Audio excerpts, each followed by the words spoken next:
Hello, everyone, and welcome back to X-Ranger.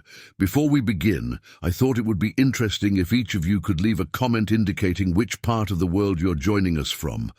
Also, don't forget to like and subscribe if you're enjoying the episodes. Now let's get comfortable, relax, and start our program. I shouldn't have ignored the first warning signs. The interference with my equipment wasn't normal, but I was too focused on my geological survey to pay attention. That was my first mistake. My name is Marek Kowalski. I'm a field geologist from Warsaw University. I was doing research on geothermal activity in Yellowstone's Paradise Valley last October. The morning started like any other field day. I packed my equipment at 5 a.m. Temperature was 42 degrees Fahrenheit. Visibility was poor due to ground fog. I wore my standard field gear, heavy boots, thermal layers, high visibility vest. The valley was empty that morning. Tourist season was over. The parking lot had only my rental car. I checked my GPS coordinates and started hiking west. The fog limited visibility to about 50 feet. My boots crunched on frost-covered grass. Birds called in the distance. Normal morning sounds. I reached my first sampling site at 6:45 a.m. The fog had lifted slightly. I could see the rocky valley walls rising on both sides. I set up my seismic monitoring equipment. Standard procedure, planted the sensors, connected the data logger, started the recording. That's when things changed. The readings made no sense. The ground vibration patterns showed regular pulses, like footsteps, but too heavy. I checked the equipment 3 times. Everything was properly calibrated. The pulses continued. They came from the northwest, moving closer. Then I heard the first impacts, dull thuds in the distance. They matched the pattern on my monitor exactly. Thud, pause, thud, pause, getting louder. I stood up and looked around. The fog had thickened again. I could barely see 30 feet ahead. My hands were shaking as I grabbed my camera.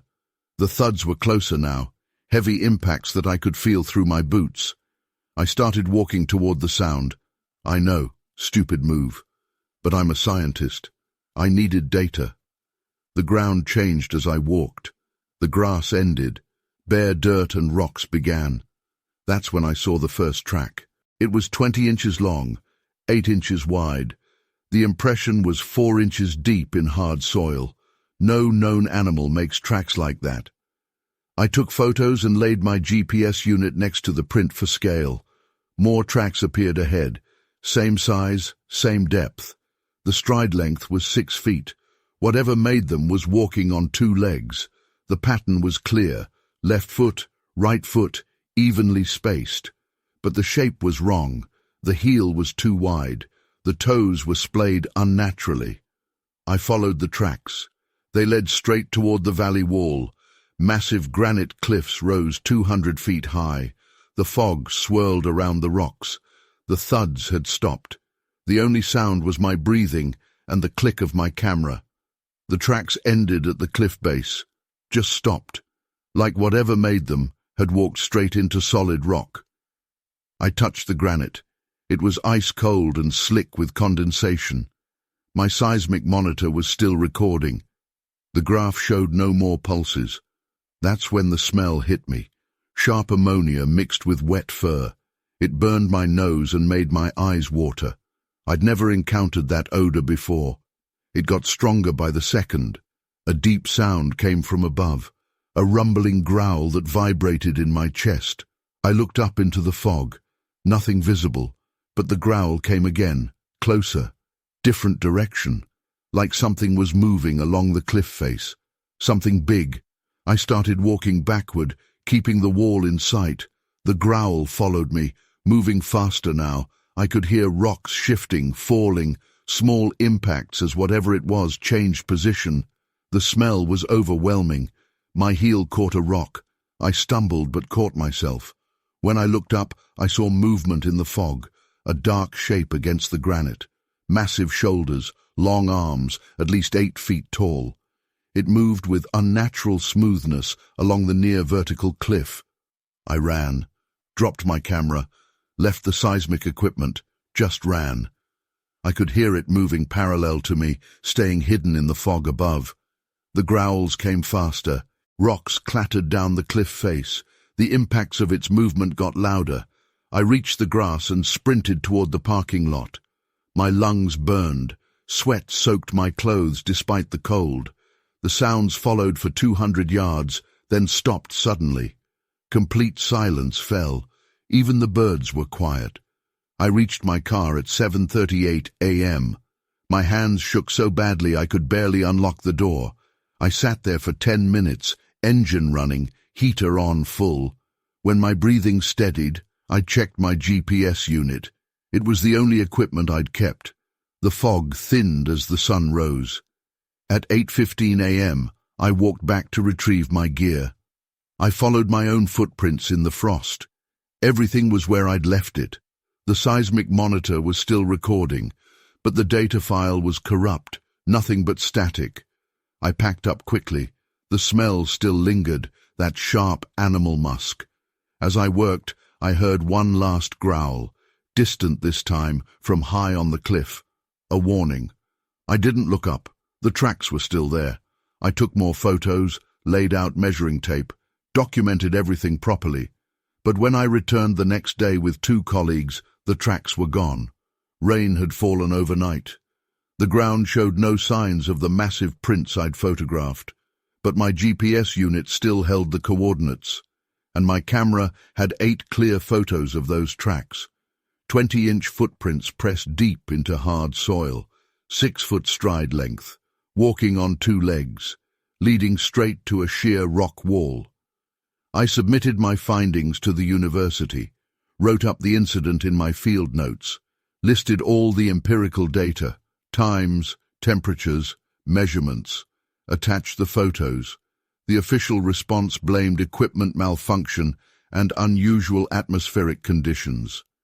They didn't explain the tracks, or the smell, or the way it moved on that cliff face. Some things in geology don't fit our textbooks. Sometimes the data tells a story we don't want to hear. I still work in Yellowstone, still do my surveys and take my samples. But I change my protocols. I never work alone now. I carry a satellite phone and a heavy-duty flashlight, and I pay attention to my equipment. When the readings go wrong, I leave. The locals have stories about Paradise Valley, tales of things that walk the cliffs, things that leave tracks too big to be human. I didn't believe them before. Now I check the weather forecasts. I don't go out on foggy mornings. Some research isn't worth the risk. Last week my seismic monitors picked up those pulses again. Same pattern, heavy impacts, moving in sequence, but this time I packed up immediately. As I drove away, I saw the fog rolling down the valley walls, thick white clouds hiding the cliffs. I thought I saw movement up there, a dark shape flowing through the whiteness. But I didn't stop, didn't take photos. Some questions in science should stay unanswered. Some trails should stay unfollowed. The university keeps asking for more data from Paradise Valley. They want a full geological survey, comprehensive readings from every cliff face. I submitted my resignation yesterday. Let someone else document those tracks. I've seen enough. This is my first time telling the full story. The official report doesn't mention the growls, or the way it moved, or how fast it was. Some details don't belong in academic papers, but they keep me awake at night. I'm back in Warsaw now, teaching basic geology to undergrads. Safe, simple work with clean data and clear answers. But sometimes I pull out those photos. 8 clear shots of impossible tracks, evidence of something that shouldn't exist. The photos are starting to fade. The GPS unit died last year, but I remember every detail, the sound of its movement, the sharp smell, the way it flowed across that vertical cliff like gravity didn't apply. Some memories don't fade. I got an email last week from another researcher. She's studying Paradise Valley. Her equipment is showing strange readings, pulses in the ground like heavy footsteps. She asked for my advice. I told her to watch the weather, Stay away from the cliffs when fog rolls in. Some warnings should be heeded. Science is about observation, recording data, following evidence. But sometimes the evidence leads somewhere dark. Sometimes the data tells us things we aren't ready to know. Those tracks led to a solid rock wall for a reason. Some paths aren't meant to be followed. The fog is rolling into Warsaw tonight. I can see it from my window. White clouds flowing between buildings. I keep thinking about those cliffs, about what lives in those spaces we can't explain, about tracks that lead nowhere. I'll keep teaching my classes, keep writing my papers, but I won't go back to Paradise Valley. Some research should stay incomplete. Some questions should stay unanswered. The fog hides things for a reason. End of report. Marek Kowalski, Ph.D., Department of Geological Sciences, University of Warsaw. Former field researcher, Yellowstone National Park Geothermal Survey Project.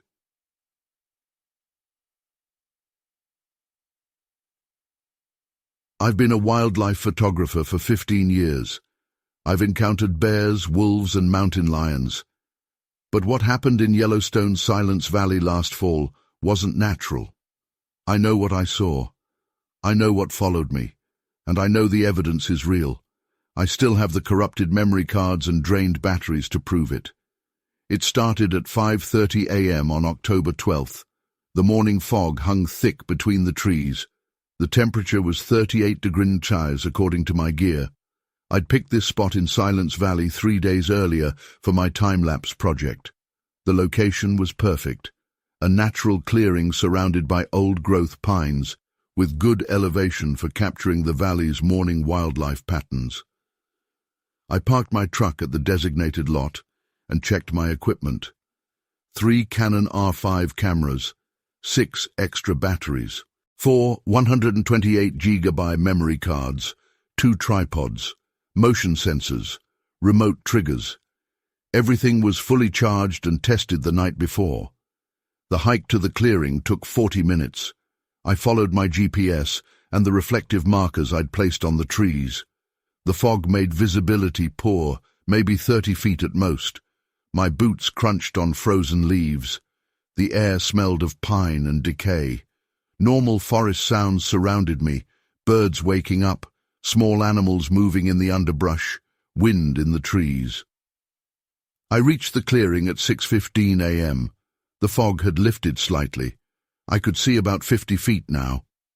I set up my first camera on the eastern edge, facing west across the clearing.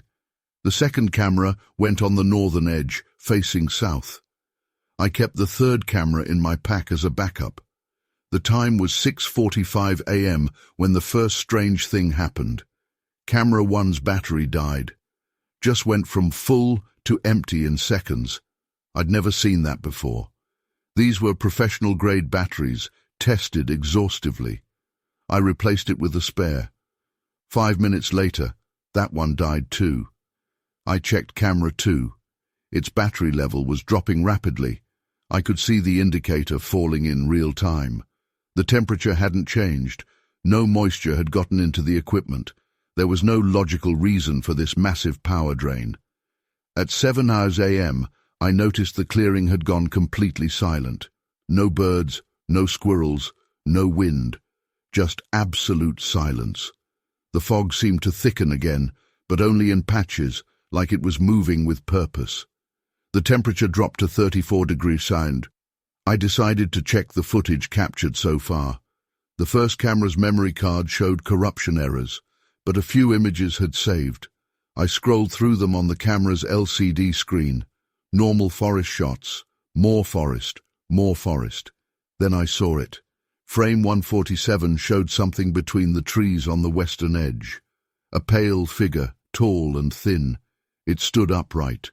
The fog made it hard to see clearly, but the proportions were wrong. Too tall, arms too long. It seemed to be looking directly at the camera. My hands started shaking. I fumbled with the camera, trying to zoom in on the image. That's when both cameras shut down completely. Dead. All 4 backup batteries were dead too. Even my phone showed only 2% battery, down from 100% when I'd started. I heard the first footstep at 7:15 a.m., a heavy crunch in the leaves behind me. I turned slowly, nothing visible in the fog. Another step, this time to my right, then another to my left. Whatever it was circling me. The fog thinned for a split second. I saw it clearly, about 40 feet away, at least 7 feet tall. Pale white skin, wrong proportions, wrong movements. It didn't walk, it flowed, like its joints worked backward. It kept its face turned toward me the whole time. I started packing my gear with shaking hands. Dropped a lens. Didn't care. Had to get out. More footsteps now, faster, still circling. The fog closed in tighter. The temperature dropped to 30 degrees. I could see my breath coming in short bursts. My training kicked in. I'd survived close encounters with predators before. Rule 1, don't run. Keep your movements slow and deliberate. Don't show fear. Back away gradually. Keep your eyes on the threat location. But this was different. The footsteps came from multiple directions now. Impossible for one creature to move that fast. Unless there were more of them. The thought made my stomach clench. My legs felt weak. Sweat froze on my neck. I slung my pack over my shoulder and started backing toward the trail. The footsteps matched my pace, still circling, still hidden in the fog. My heel hit something soft. I looked down. A fresh footprint in the frozen mud. Not mine, not human, not animal either. The print was huge, maybe 20 inches long, too narrow for a bear. The toes were wrong, long and spindly with extra joints. The impression was deep, suggesting massive weight, and it was steaming in the cold air, like it had just been made seconds ago. I broke rule 1. I ran. Branches whipped my face. I slipped on frozen leaves, got up, kept running. The footsteps followed, matching my speed exactly, not chasing, not falling behind, just keeping pace, methodical, deliberate. I reached the parking lot in 15 minutes, a 40-minute hike compressed into a blind panic run. My truck was covered in frost, even though the temperature was now above freezing. The footsteps stopped at the tree line. My hands shook so badly I dropped my keys twice. Finally got the door open, started the engine, cranked the heat, looked in the rearview mirror. The fog had followed me to the parking lot, hanging in a perfect circle around my truck. And in that fog, just for a moment, I saw it again. Watching. I drove straight to the ranger station, reported everything. They checked the area, found nothing. But the ranger's face changed when I mentioned Silence Valley. She radioed someone, spoke in code, looked at me differently after that. I didn't sleep for 3 days, kept reviewing the corrupted images. Most were unsalvageable. But I recovered a few more. Each one showed the figure, each time closer, each time more clearly visible. The last recovered image showed it standing directly behind me while I worked with the cameras. I never knew it was there. The footprints were real. I have photos of them. The only images that weren't corrupted. Perfect impressions in the frozen ground. The rangers took measurements and samples. They said they'd get back to me. They never did. My cameras never worked right again. Random power drains, corrupted files, strange artifacts in normal photos. I had them checked by professionals. They couldn't find any physical damage. But something changed in their circuitry that day. I went back to Silence Valley a week later. Different cameras, new equipment. The clearing was gone. I followed my GPS coordinates exactly, but the location had changed. Where there had been a clearing, there was now a solid wall of ancient pines. No sign they'd been recently planted.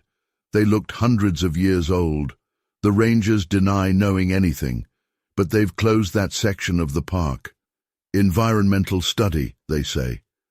The signs went up the day after my report. No one's allowed in Silence Valley now. I still do wildlife photography. Had to. It's my career. But I don't do time-lapse anymore. Don't go out in fog. don't work alone, and I never turn my back to the trees. The memory cards sit in my safe.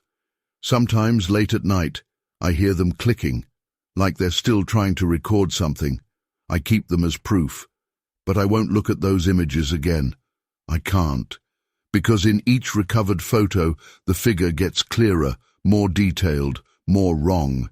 And in the last image I recovered, the one I wish I'd never seen, it was smiling.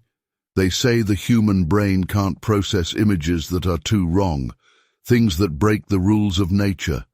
It protects us by forgetting details, by blurring the impossible into something we can understand.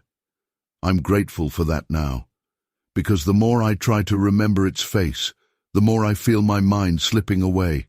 So I keep the cards locked up, keep the batteries dead, don't look at the photos.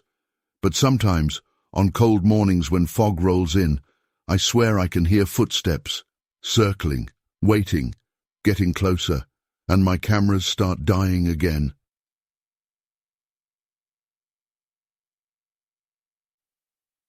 It was supposed to be a quiet shift, just another round, patrolling the woods, checking the usual spots, and making sure no one was breaking any rules. That's what I kept telling myself as I walked through the forest that night. My name's Matt. I'm a park ranger. I know these woods like the back of my hand. I've spent years patrolling them, day and night, through rain, snow, whatever comes. But that night something felt off, and I still remember every detail. I was on the west side of the park, a section not many people visit. It's quiet, remote, mostly just thick forest and a few old trails. I was doing my usual route, walking along one of the dirt paths with my flashlight cutting through the dark. The air was cold, but it was the kind of cold I'd grown used to, that chill that seeps through your jacket but still feels normal for a late fall evening. I had parked the ranger truck about half a mile back, on a gravel pull-off. I liked walking the trails more than driving them when I could. It gave me a better feel for the place. You notice things more when you're on foot. Tracks, broken branches, sounds in the distance. About an hour in, I started to hear noises. Not unusual for the woods at night, rustling in the underbrush, twigs snapping under the weight of animals moving around. But these noises were different. They were steady, deliberate. Not like a deer scurrying off or a raccoon rummaging around. It felt like something, or someone, was following me, matching my pace just far enough away that I couldn't see them. I stopped. The noises stopped. I shone my flashlight around slowly, the beam cutting through the black, bouncing off the bare branches. Nothing, just trees and shadows. I stayed still for a minute, listening. Silence. I shrugged it off and kept walking. I'd gone another 20 yards or so when I heard it again. Crunch, crunch, crunch. Footsteps. There was no mistaking it this time. It sounded like something was moving along the trail behind me. I turned quickly, my flashlight jerking to the side, and caught a glimpse of something. A shape, a figure, just for a second before it disappeared behind a tree. I froze. "Hello?" I called out, my voice echoing a bit in the stillness. No answer. My heartbeat quickened, thumping in my ears.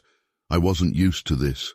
I've dealt with animals, lost hikers, even drunk campers causing trouble. But this was different.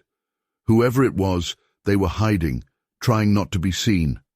I felt a pit growing in my stomach. I wasn't alone out here. I stepped off the trail, moving slowly towards where I'd seen the figure. My flashlight beam moved across the ground, illuminating fallen leaves and the rough bark of the trees. I moved as quietly as I could, trying not to snap any branches or rustle the leaves. I reached the tree where I'd seen it, a tall, thick oak with a wide trunk. I peeked around it. Nothing. Empty forest, stretching out into darkness. I let out a breath I hadn't realized I'd been holding. Maybe I was imagining things. Maybe the shadows were playing tricks on me. I turned back to the trail, trying to shake off the unease. I walked faster this time, my boots crunching on the gravelly dirt, my flashlight swaying with each step. Then I heard it again. Closer this time. Footsteps, deliberate, slow. My skin prickled, and I felt my throat tighten. I spun around, shining the light behind me, and that's when I saw it. A figure, standing in the middle of the trail about 50 feet away, tall, too tall to be a normal person, with long limbs and something strange about the way it held itself. Hunched, almost like it was trying to hide its true height. "Hey!" I shouted, louder this time, my voice cracking a bit. "This is a restricted area. You need to leave." No response. It just stood there, staring at me, or at least I thought it was staring. I couldn't see its face clearly, just the outline of its head, slightly tilted as if it was curious. My pulse was pounding now, the fear tightening in my chest. I started walking backwards, keeping my flashlight on it. It didn't move. I took another step back, then another. I turned quickly and started walking fast, almost jogging down the trail towards the truck. I could feel my muscles tensing, the adrenaline starting to kick in. My breath was coming in short, quick bursts, and my ears were straining for any sound behind me, and then I heard it. Footsteps again, but faster this time, like it was coming after me. My mind went blank. I turned and ran. Full sprint, flashlight bobbing wildly, the beam swinging from side to side, barely lighting the trail ahead of me. The footsteps behind me grew louder, faster, closing in. My chest burned, my legs ached, but I didn't dare look back. I reached the truck, yanking the door open and throwing myself inside, slamming it shut behind me. I locked the doors, my hands shaking, struggling to catch my breath. I fumbled for the keys, dropping them once before shoving them into the ignition. The engine roared to life, and I flicked on the headlights, flooding the trail with light. Nothing. The trail was empty. No figure, no movement, just the empty woods. I sat there, breathing hard, my hands gripping the steering wheel so tight my knuckles were white. I scanned the area, my eyes darting from shadow to shadow, but there was nothing. No sound, just the hum of the engine and the thudding of my own heartbeat. I stayed in the truck for a long time, headlights on, scanning the trail, waiting for something to move. But nothing did. After a while I started to think maybe I'd imagined it. Maybe the darkness and the isolation had gotten to me. But then I noticed the hood. There were marks on it, handprints, big, smeared, muddy handprints, like someone had pressed their hands down hard on the metal. My stomach dropped. I hadn't imagined anything. Someone, or something, had been out there. I didn't stick around to investigate. I put the truck in gear and got the hell out of there, my eyes flicking to the rearview mirror every few seconds, half expecting to see that figure standing in the middle of the road behind me. But there was nothing, just the empty, dark road winding through the trees. When I got back to the station, I reported it, told them I'd seen someone in the restricted area, someone tall, acting strangely. They sent another ranger out to check, but they didn't find anything. No tracks, no signs of anyone being there. They said it was probably just a hiker, maybe someone messing around, but I knew it wasn't that. I knew what I saw, and I knew those handprints weren't just someone playing a prank. I didn't sleep that night. Every time I closed my eyes, I saw that figure, tall, hunched, standing in the middle of the trail, just watching me. The way it moved, the way it followed me, without making a sound. It wasn't right. It wasn't normal. A few days later, I went back to that section of the park, this time during the day. I walked the same trail, my eyes scanning the trees, the underbrush, looking for any sign of what I'd seen. I found the tree where I'd first seen the figure. The bark was scratched, like something had dug its fingers into it. Deep, jagged scratches, too high up to be from an animal. My heart started pounding again, that same fear rising in my chest. I kept moving, following the trail back to where the truck had been parked. I found more prints in the dirt, big, human-like, but not quite right. The toes were too long, the heel too narrow. I felt a chill run through me, and I turned back, heading for the station. I didn't want to be out there any longer than I had to. After that, I avoided that part of the park. I stuck to the areas I knew, the trails that were popular, where I could hear other people, see other rangers. I never went back there alone, not after dark. Whatever was out there, I didn't want to see it again. I still think about it sometimes, especially when I'm out on a late shift, walking the trails alone. I'll hear a noise, a branch snapping, leaves rustling, and my heart will skip a beat, my mind flashing back to that night. I'll turn, my flashlight sweeping through the dark, half expecting to see that figure again, standing there watching. I've heard stories from other rangers, tales about strange things in the woods, things that don't quite make sense. Most of the time I brush them off, chalk them up to imagination or just the weirdness of the wilderness. But now, I'm not so sure. I know what I saw, and I know it wasn't just my imagination. Something was out there that night, something that wanted me to know it was there, and that's the part that scares me the most, not knowing what it was or why it was there. Just the fact that it was, watching, following, making itself known. The alligators knew before I did. They sensed something was wrong. I watched them through my night vision gear as they disappeared under the black water. 30 years photographing wildlife, and I'd never seen them all submerge at once like that. My name is Ana Silva. I'm a wildlife photographer from São Paulo, specializing in nocturnal species. I was in Louisiana's Atchafalaya Basin that night, documenting night herons during their breeding season. The calendar showed a new moon, perfect conditions for low-light photography. I launched my small flat-bottom boat at 9 p.m. The air was thick and hot, 85 degrees and with 90% humidity. No wind, no clouds. The swamp was absolutely still. My equipment was ready. Canon R3 camera, 600mm lens, night vision scope, LED spotlights, GPS tracker. The first 2 hours went normally. I photographed 3 night herons, a barred owl, and several nutria. The alligators were active, their eyes reflecting red in my infrared light. I kept the boat moving slowly, staying in the deeper channels between the cypress trees. At 11:23 p.m., everything changed. The frogs stopped calling first. Their chorus just cut off, like someone had flipped a switch. Then the crickets went quiet. I checked my watch and noted the time. Unusual animal behavior is always worth documenting. The silence spread. No splashing, no wing beats, no movement at all. I killed my boat's electric motor and drifted. The water was perfectly flat, black mirror between the trees. My sweat felt cold despite the heat. I switched to my night vision scope. The image showed green-tinted cypresses rising from the water. Spanish moss hung in still curtains. Nothing moved. Then I saw the alligators, all of them, at least 20, swimming toward the deeper water, moving fast, purposeful. I'd never seen alligators retreat like that. They're apex predators. Nothing scares them, but these were clearly running away from something. I turned my scope toward the direction they'd come from. Movement caught my eye. Something big.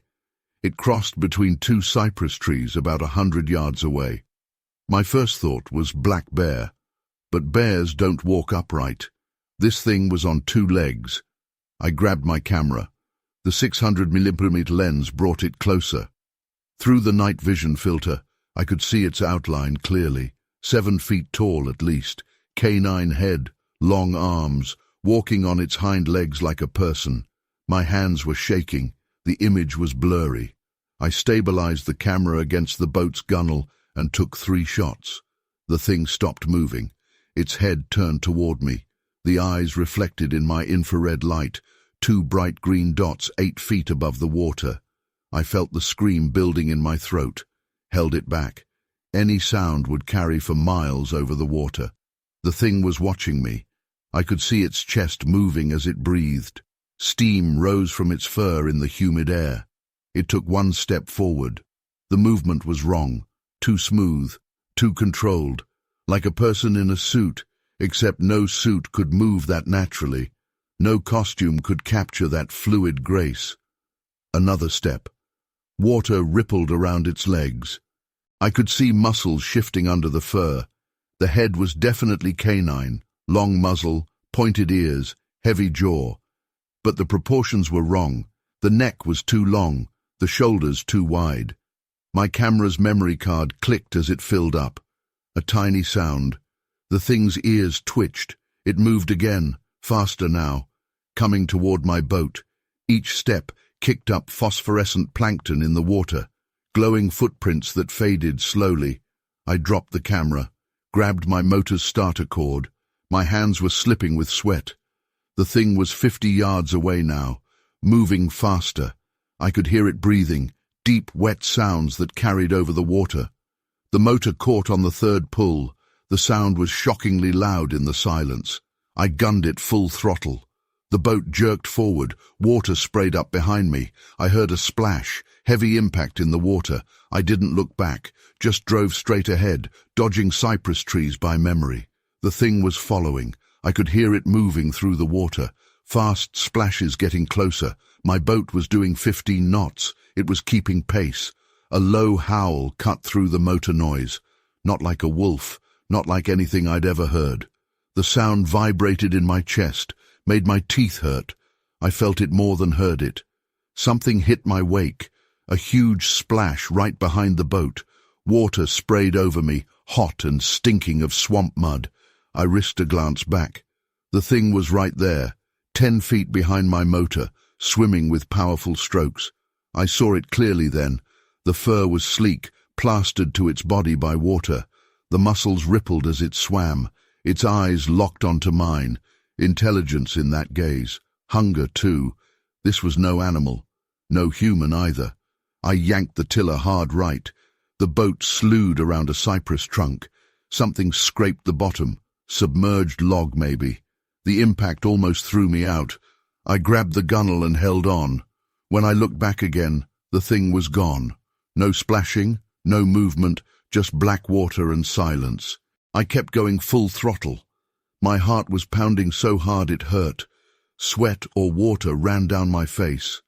I reached the boat launch at 11:52 p.m., 29 minutes from first sighting to escape.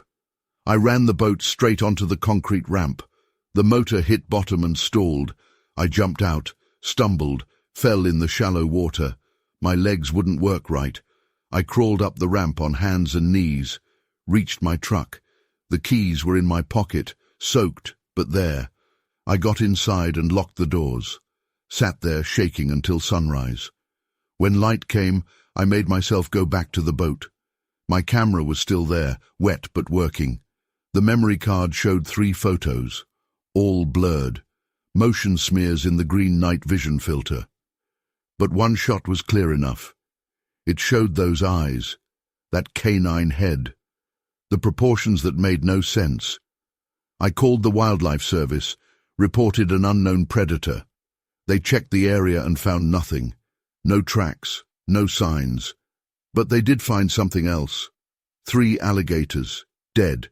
Not eaten, just killed, broken. Something had snapped their spines like twigs. I still have the photos.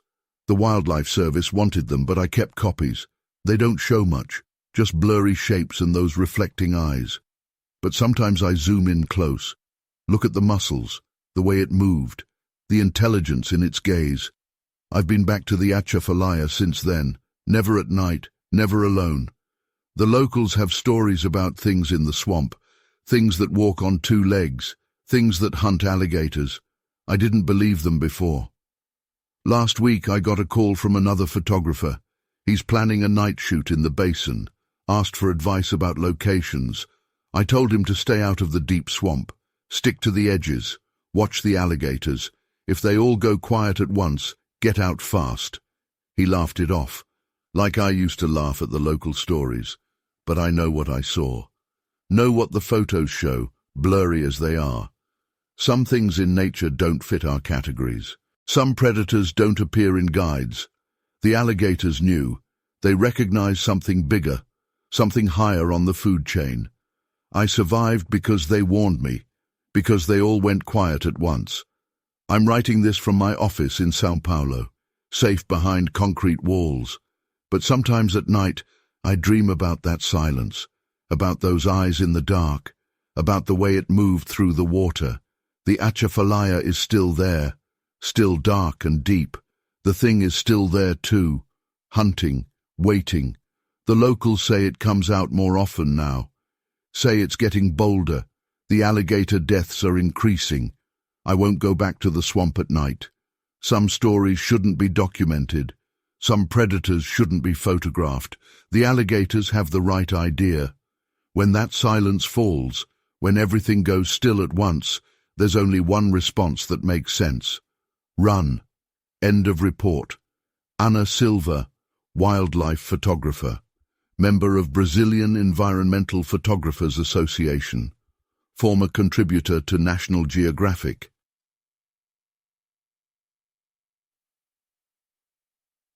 The emergency signal came in at 11:42 p.m. on February 7th. Temperature was -15 degrees Fahrenheit, wind gusts up to 40 mm/h. Heavy snow reduced visibility to less than 50 feet. Perfect storm conditions in the Colorado Rockies. As the lead rescue paramedic for the Alpine Search and Rescue Team, I'd handled dozens of winter emergencies. But nothing prepared me for what happened that night.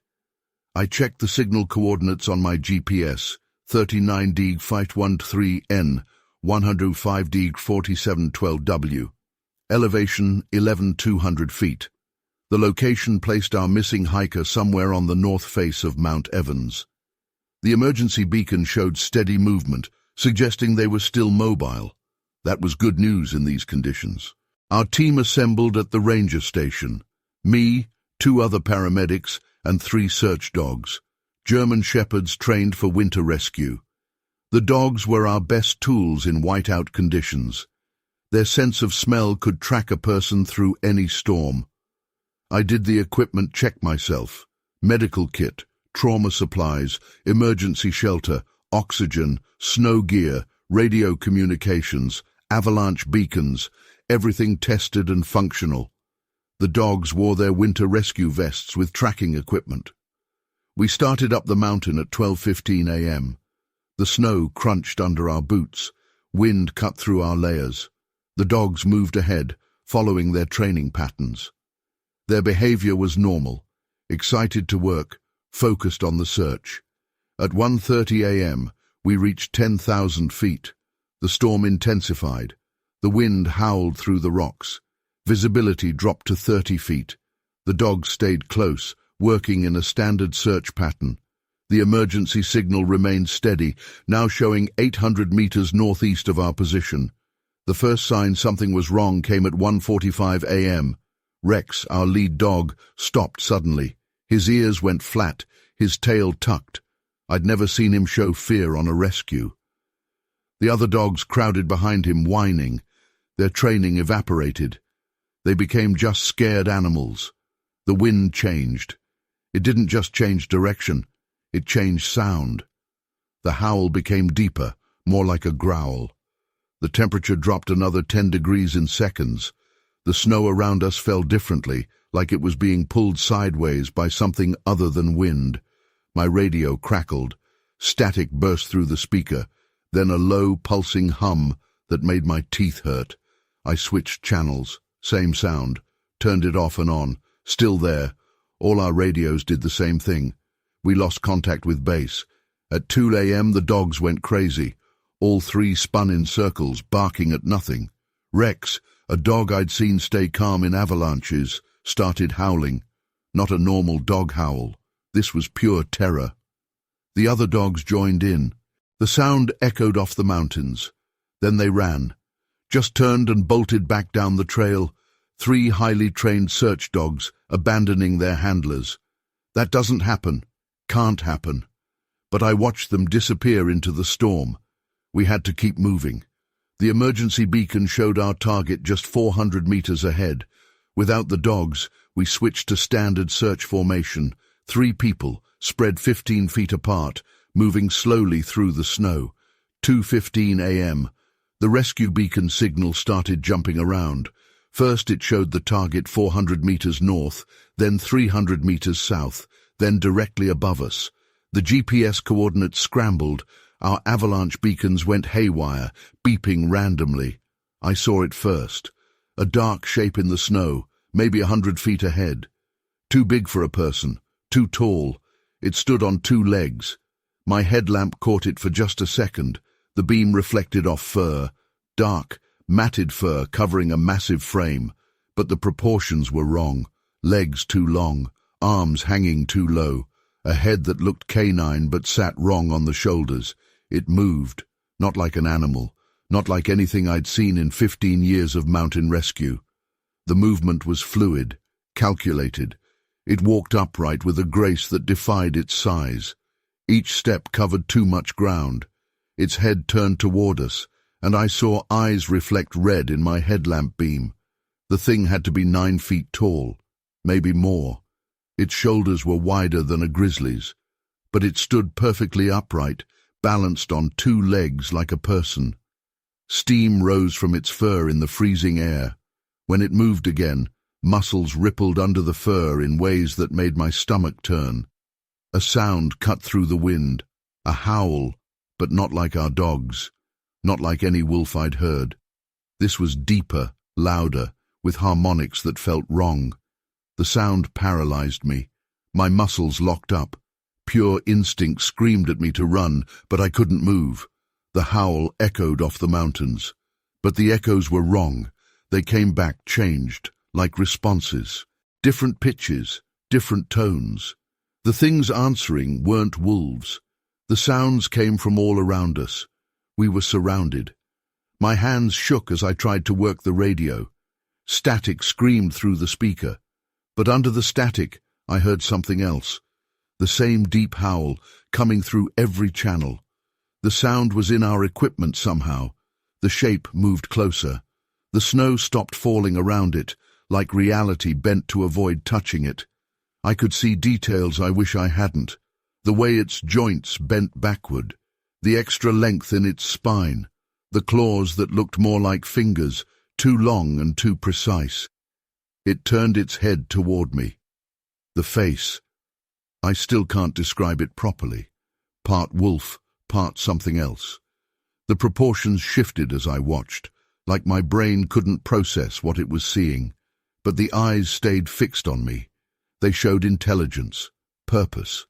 The emergency beacon signal died, just went dead, along with our GPS units and headlamps. The backup batteries failed instantly. Everything electronic just stopped. The only light came from the moon through the storm clouds, reflecting off the snow. We ran, abandoned protocol, abandoned our equipment, just ran down the mountain in blind panic. The howls followed us. The things moved parallel to our course, keeping pace easily. They weren't chasing us, they were herding us. I fell, slid down a snowbank, lost my helmet. My knee hit a rock. Pain shot through my leg. I got up. Had to keep moving. The others were ahead of me now, their shapes fading in the snow. The howls got closer. Something grabbed my jacket, pulled me up. The fabric ripped. I smelled wet fur and something else, an organic smell, like decay, but not quite right. Hot breath on my neck, a low growl right behind me. I closed my eyes. Couldn't look, couldn't move. Then it let go. Just released me and stepped back. I ran harder than I've ever run. Lungs burning, knee screaming, pure adrenaline pushing me down the mountain. The howls faded, the storm cleared. Just like that, they were gone. We regrouped at the ranger station at 3:45 a.m. All our electronics were dead, batteries drained, memory cards corrupted. The dogs came back an hour later, still terrified. Rex, our bravest dog, wouldn't work again. He'd bark at shadows, shake at the sound of wind. The missing hiker walked out on their own the next morning. Found 5 miles from their last signal location. They had no memory of the night. Their emergency beacon was missing. Their GPS unit was gone. They showed signs of hypothermia, but couldn't explain how they'd survived the night. The official report says we abandoned the search due to dangerous weather conditions, mentions equipment failure and loss of dog support, notes the hikers' successful self-rescue, standard paperwork, clean narrative, but they closed that section of Mount Evans, put up new signs. Environmental study area, no access. Guards check the roads now. Different agencies sent teams up there. They don't share what they find. I still do mountain rescue. Had to. It's my job, my calling. But I don't work night shifts anymore. Don't go out in heavy snow. The dogs still work, except Rex. But they act different on that mountain. They'll search anywhere else. Point them toward Mount Evans. They sit down. Won't move. Sometimes on cold nights when the wind blows right, I hear howls from the mountain. Not normal wolves. The sound is different, deeper, wrong. The local wolves answer, but their howls sound scared. They don't hunt on Mount Evans anymore. Nothing does. The rangers have a new code now. If a call comes from that area at night in winter, they check coordinates against a map no one talks about. Some calls they don't answer. Some hikers they don't look for. I know what we saw. I know what chased us. The torn fabric from my jacket sits in my locker. The claw marks in it don't match any known animal. I keep it as proof, but I won't go back up there in winter. Won't answer those calls, because sometimes checking the weather reports, I see temperature drops that don't make sense, localized storms that don't follow natural patterns, and I know they're still up there, hunting, waiting, watching. They let us go that night, let us run away. I try not to think about why. Try not to remember the intelligence in those eyes, the purpose in their movements, the way they herded us down the mountain, like they were teaching us a lesson, marking their territory, showing us where we don't belong. The mountains belong to them in winter now. We just pretend we don't know it. It was supposed to be a weekend to relax. Just me and Marcus, up in the mountains, away from everything. No work, no stress, just fresh air, a campfire, and some cold beers. We found a nice remote spot, no other people in sight, just miles of pine trees and open sky. We got there late in the afternoon, just in time to set up camp before the sun started to dip. The campsite was perfect. Flat ground, a good clearing, and a view that opened up to the forest below. Marcus was in a good mood, humming to himself as he set up the tent. I got the fire going, the sound of the crackling wood blending in with the wind through the trees. It got dark fast, like it always does in the mountains. We had the fire roaring, and everything felt right. Just the two of us, sitting around, talking about nothing. The beer made things looser, easier. Marcus laughed at something dumb I said, and for a while it was just normal, peaceful. Then, around midnight, we heard something. A noise in the woods, not far off. At first, it was just the sound of branches cracking, something moving. We both turned our heads, straining to hear over the fire. Probably a deer, Marcus said, his voice casual but with a hint of unease. I nodded, but I kept listening. The noise was too slow, too deliberate for a deer. It was like something heavy, pushing its way through the underbrush, taking its time. I stood up, grabbed the flashlight, and pointed it into the dark. The beam cut through the night, showing nothing but trees and shadows. The noise stopped. Marcus got up too, peering into the woods beside me. "See anything?" he asked, keeping his voice low. "No," I said, my eyes scanning back and forth. Nothing, just darkness. We stood there for a minute, waiting. The fire crackled behind us, and the forest stayed silent. Finally Marcus shrugged, turning back to the tent. "Probably just an animal. They don't like the fire." I nodded, but I didn't feel right. My skin was tingling, the hair on the back of my neck standing up. Something was out there. I could feel it. We sat back down, trying to pick up the conversation where we left off, but it wasn't the same. I could tell Marcus felt it too. He kept glancing over his shoulder, his eyes darting to the edge of the light. The wind picked up, and the night seemed to get colder. We heard it again, footsteps, slow, deliberate. This time, they were closer. I could feel my heart start to pound, the sound of it filling my ears. Marcus looked at me, his face pale in the firelight. He mouthed something, but I couldn't hear it. I grabbed the flashlight again, standing up quickly and turning towards the noise. The footsteps stopped. "Hey!" I shouted into the dark. My voice echoed through the trees, and for a second there was nothing. Just silence. Then I heard it. A low growl. Not like an animal, not like anything I'd heard before. It was deep, vibrating in my chest, making my stomach drop. Marcus stood up, his eyes wide. "Dude, what the hell is that?" he whispered. I shook my head, the flashlight shaking in my hand. I swung the beam back and forth, trying to find something, anything that could make that noise. The growl came again, longer this time, almost like it was trying to say something. It sounded angry, territorial. My throat tightened, and I took a step back towards the fire. Marcus moved closer to me, his voice barely audible. "We need to get out of here, man." I didn't argue. I could feel the fear building, tightening my chest, making it hard to think. We turned, moving quickly towards the tent. I shoved the flashlight into Marcus's hand, dropping to my knees to unzip the tent door. Then we heard it again. Footsteps, but this time running, fast. The ground seemed to shake with each step, getting closer and closer. I felt my pulse explode, panic rising like bile in my throat. "Get in the tent!" Marcus shouted, his voice cracking.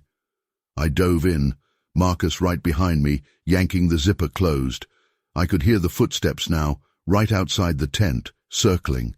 Something big, moving fast, the ground shaking beneath it. Marcus fumbled with the flashlight, dropping it in the rush.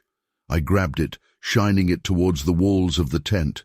Shadows moved outside, tall, hunched, pacing back and forth. The growl came again, louder now, so close it seemed to shake the thin fabric of the tent. I felt my muscles tense, my body frozen. My mind was blank, just pure instinct, fear. Marcus was breathing hard beside me, whispering something under his breath like a prayer. The footsteps stopped, just outside the tent. The growl turned into a snarl, low and guttural. My heart was racing, my hands sweating, gripping the flashlight so tight my knuckles hurt. Then, silence. No footsteps, no growl. Just the sound of our breathing, ragged and quick, filling the tent. We waited. 1 minute, 2 minutes. It felt like hours. My muscles were cramping, my knees pressed into the hard ground, but I didn't move. I didn't dare. Marcus looked at me, his eyes wide, his face pale. He mouthed the words, "Is it gone?" I didn't know. I listened, straining my ears for anything, any sound, but there was nothing. Just the wind, the creaking of branches above us. Slowly, I let out a breath, trying to steady my hands. I lowered the flashlight, the beam resting on the floor of the tent. "Maybe," I whispered. "Maybe it's gone." Marcus nodded, swallowing hard. He moved, shifting his weight, his hand brushing against the side of the tent. And then, from the darkness, a hand pressed against the wall of the tent. A big hand, covered in dirt, the fingers long and thin. I felt my stomach drop, my vision narrowing, my breath catching in my throat. "Don't move," I whispered, my voice barely audible. Marcus froze, his eyes wide, staring at the hand. It stayed there, pressed against the fabric, almost like it was feeling for something. My chest was tight, my skin prickling, my heart pounding so hard I thought it might burst. The hand moved, slowly, sliding down the side of the tent, then disappearing. We waited, not daring to breathe. not daring to move. Then the footsteps started again, moving away slowly, fading into the distance. I listened, my body tense, until I couldn't hear them anymore. I turned to Marcus, his face still pale, his eyes locked on mine. "We need to leave. Now," I said, my voice shaking. Marcus nodded, and we moved. Slowly, carefully, we unzipped the tent. The night was dark, the fire just embers now, casting a faint glow over the campsite. I shone the flashlight around, scanning the trees. Nothing, just darkness. We moved quickly, grabbing what we could, shoving it into our bags. We didn't talk. There was nothing to say. Just get out, get to the car, get away. The path down the mountain was narrow, winding, full of roots and rocks. We stumbled, the flashlight bobbing, casting long shadows. Every noise made me jump, every rustle of leaves making my pulse race. We walked fast, almost running, the cold air biting at our skin, our breath visible in the flashlight beam. I kept looking back, expecting to see something, but there was nothing. Just the dark trail, the trees pressing in on either side. It felt like hours before we reached the car. The relief hit me like a wave, my body relaxing, my shoulders sagging. We threw our bags in the back, slammed the doors shut, and Marcus started the engine. The headlights came on, flooding the path in front of us with light. For a moment, just before Marcus pulled away, I thought I saw something. A figure, tall, hunched, standing at the edge of the light, just watching. My heart skipped a beat, my breath catching in my throat. "Go," I said, my voice barely a whisper. Marcus didn't hesitate. He floored it, the car bouncing on the rough path, the tires kicking up dirt. We didn't look back. We drove for hours, down the mountain, through the winding roads, until we reached the main highway. The fear started to fade, replaced by exhaustion, the adrenaline draining from my body, leaving me shaky, tired. We didn't talk about it. Not that night, not the next day. It felt unreal, like a bad dream, something our minds made up in the dark. But it wasn't a dream. I knew it wasn't. Marcus knew too. The next morning, when we finally stopped, when we finally had a chance to breathe, we looked at each other. No words, just a look. We knew what we saw. We knew what we heard. Something was out there, in those woods. Something that wasn't supposed to be. I haven't been back to that spot since. I don't plan to. Whatever was out there, it wanted us gone, and I'm more than happy to stay away. Some places aren't meant for people. Some things are better left alone. That's what I tell myself anyway.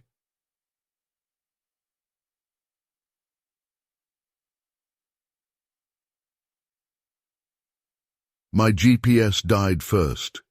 Then my phone lost signal. I should have turned back right then. But I had a job to do. The Parks Department needed those trail maps updated. I wish I'd listened to the warning signs. My name is James Mitchell. I'm a cartographer from Vancouver, specializing in wilderness trail mapping. I was updating the trail system in Montana's Rocky Mountains last spring. The date was April 15th. Weather conditions, light fog, 45-degree foe, wind 5 to 10 mph from the northwest. I started at 3 p.m. Late in the day, but I only needed 2 hours to finish mapping the abandoned service trail. My equipment was standard: GPS unit, backup phone GPS, digital compass, rangefinder, camera, emergency beacon. I'd done this hundreds of times. The trail hadn't been maintained in 20 years. Pine needles covered the ground.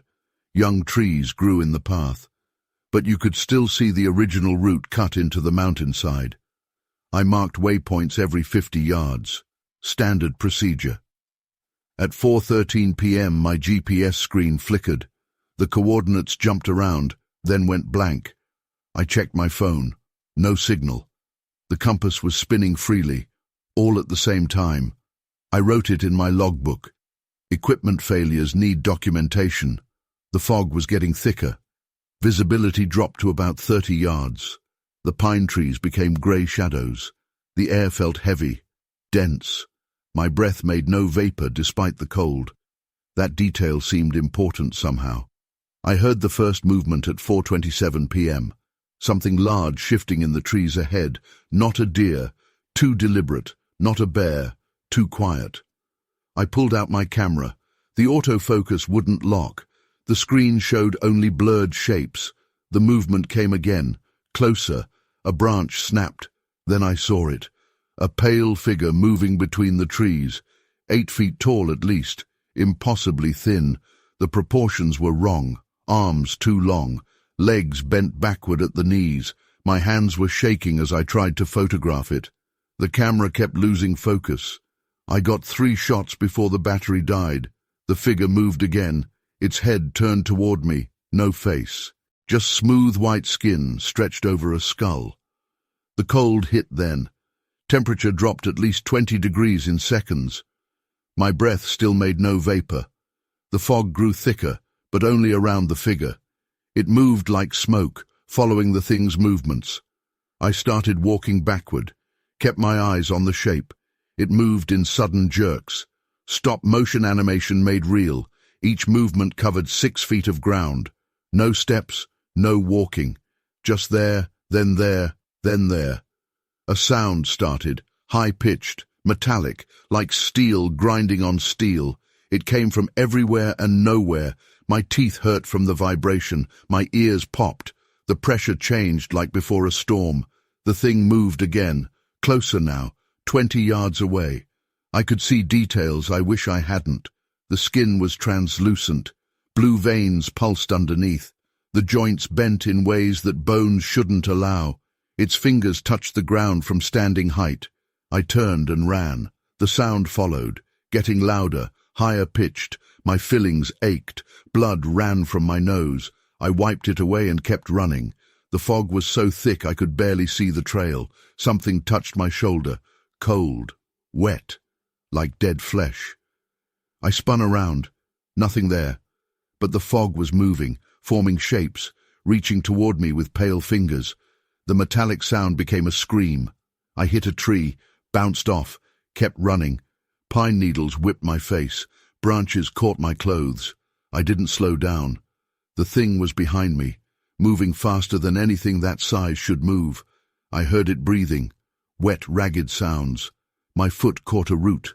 I fell hard, rolled down the slope beside the trail. Rocks and sticks tore at my clothes. I came to a stop against a fallen log. The impact knocked the wind out of me. I couldn't breathe. The thing appeared above me, just materialized out of the fog. It stood on the trail looking down. The head turned sideways, too far, a full 90 degrees. Those long arms reached toward me, fingers stretching impossibly. I scrambled backward. My hand found a rock. I threw it, watched it pass right through the figure. The thing flickered like bad reception. The scream got louder. The fog swirled faster. I smelled decay, sweet and thick. My back hit another tree. Nowhere to run. The thing flowed down the slope, not walking, just flowing like water, its joints twisted and bent. The head rotated another 90 degrees, now completely upside down, looking at me with that blank face, the emergency beacon, my last hope. I pulled it from my pocket, pressed the button. The red light came on, then died. The thing reached for me, those long fingers almost touching. The smell of decay was overwhelming. A train whistle cut through the scream, distant but clear. The thing stopped. Its head snapped back to normal position. The sound came again. The figure retreated up the slope, moving backward exactly the way it had come. The fog followed it. I lay there for 10 minutes, couldn't move, couldn't think. When I finally stood up, my legs were shaking so badly I had to hold onto the tree. The fog was thinning. The metallic sound was gone. The temperature was rising. My phone beeped. Signal restored. GPS came back online. The compass pointed north again. All at once, like someone had flipped a switch. I checked the time. 4:52 p.m. 25 minutes had passed since the first equipment failure. I walked out slowly, carefully, kept checking behind me. The fog stayed thin, normal late afternoon haze. Birds started singing again. The forest sounded alive, normal. But I could still smell that decay, still feel those cold fingers on my shoulder. The camera worked again at 5:15 p.m. I checked the photos I'd taken, 3 shots, all completely black. But the metadata was there, timestamps, GPS coordinates, proof I'd been there, proof I'd seen something. I reached my truck at 5:45 p.m., sat there with the engine running and heater on full. When I could think clearly again, I wrote everything in my logbook. Times, temperatures, equipment failures, every detail I could remember. The Parks Department wanted an explanation for the incomplete trail map. I told them about the equipment failures, didn't mention what I saw. What would be the point? But I marked that section of trail on my private maps, drew a warning symbol, added a note, equipment unreliable, do not survey alone. I researched the area later, found old stories, legends about thin white figures in the fog, things that moved wrong, things that followed hikers on abandoned trails. The local search and rescue teams avoid that area after 4 p.m. They have their reasons. My equipment never worked right again. The GPS unit died completely 2 days later. The camera started taking black photos randomly. The compass spins wildly sometimes for no reason. I replaced everything, bought new gear, top-of-the-line stuff. I still work as a cartographer, still map trails. But I have new rules now. No surveys after 3 p.m., no working in fog, no abandoned trails. And I always carry a backup emergency beacon. Always. Last week I got a call from the Parks Department. They want that trail mapped, offered double pay, triple if I can do it before winter. I turned them down. Some trails should stay lost. Some places should stay unmapped. The locals call it the Thin Man's Trail now. They say hikers see things there in the fog, pale figures that move wrong, things with too long arms and backward knees. The stories spread, tourism dropped. The Parks Department wants to prove there's nothing there. But I know what I saw, know what I heard. That metallic scream still echoes in my dreams. Those cold fingers still touch my shoulder in the dark. Some things shouldn't be documented. Some trails shouldn't be followed. I've mapped every other trail in those mountains, walked every path, marked every turn, but that one trail stays blank on my maps, a white space in the wilderness. Let someone else fill it in. Let someone else explain what lives there. The fog is rising outside my window in Vancouver, thick white clouds flowing between buildings. Sometimes I think I see movement in it, tall, pale shapes that move wrong. But I don't look too long, don't take photos. Some things are better left unrecorded. End of report. James Mitchell, professional cartographer, member of Canadian Cartographic Association, former contractor for U.S. National Park Service. 7 months of amphibian research in Brazil's Pantanal wetlands ended in 3 nights of terror. I documented every detail in my field journal, dates, times, locations, recordings. The physical evidence exists, the audio files exist, though corrupted. What happened out there changed everything I thought I knew about animal behavior. I'm Dr. Marcus Santos, a biologist specializing in amphibian vocalization patterns. My research focused on seasonal mating calls during the dry season. I'd set up a remote camp at coordinates 16°45 12.3 S, 56°54 38.1 W. The location was perfect, isolated enough for pure audio recordings, but accessible enough for monthly supply runs. The first 4 months were normal, standard research, daily temperature readings, humidity logs, audio recordings, species cataloging. I had 2 solar-powered recording stations and a main camp with basic supplies. My nearest neighbor was a cattle ranch 30 kilometers away. The strange events started on July 15th. Air temperature was 28 degrees at 8 p.m., humidity at 75%, clear sky, quarter moon.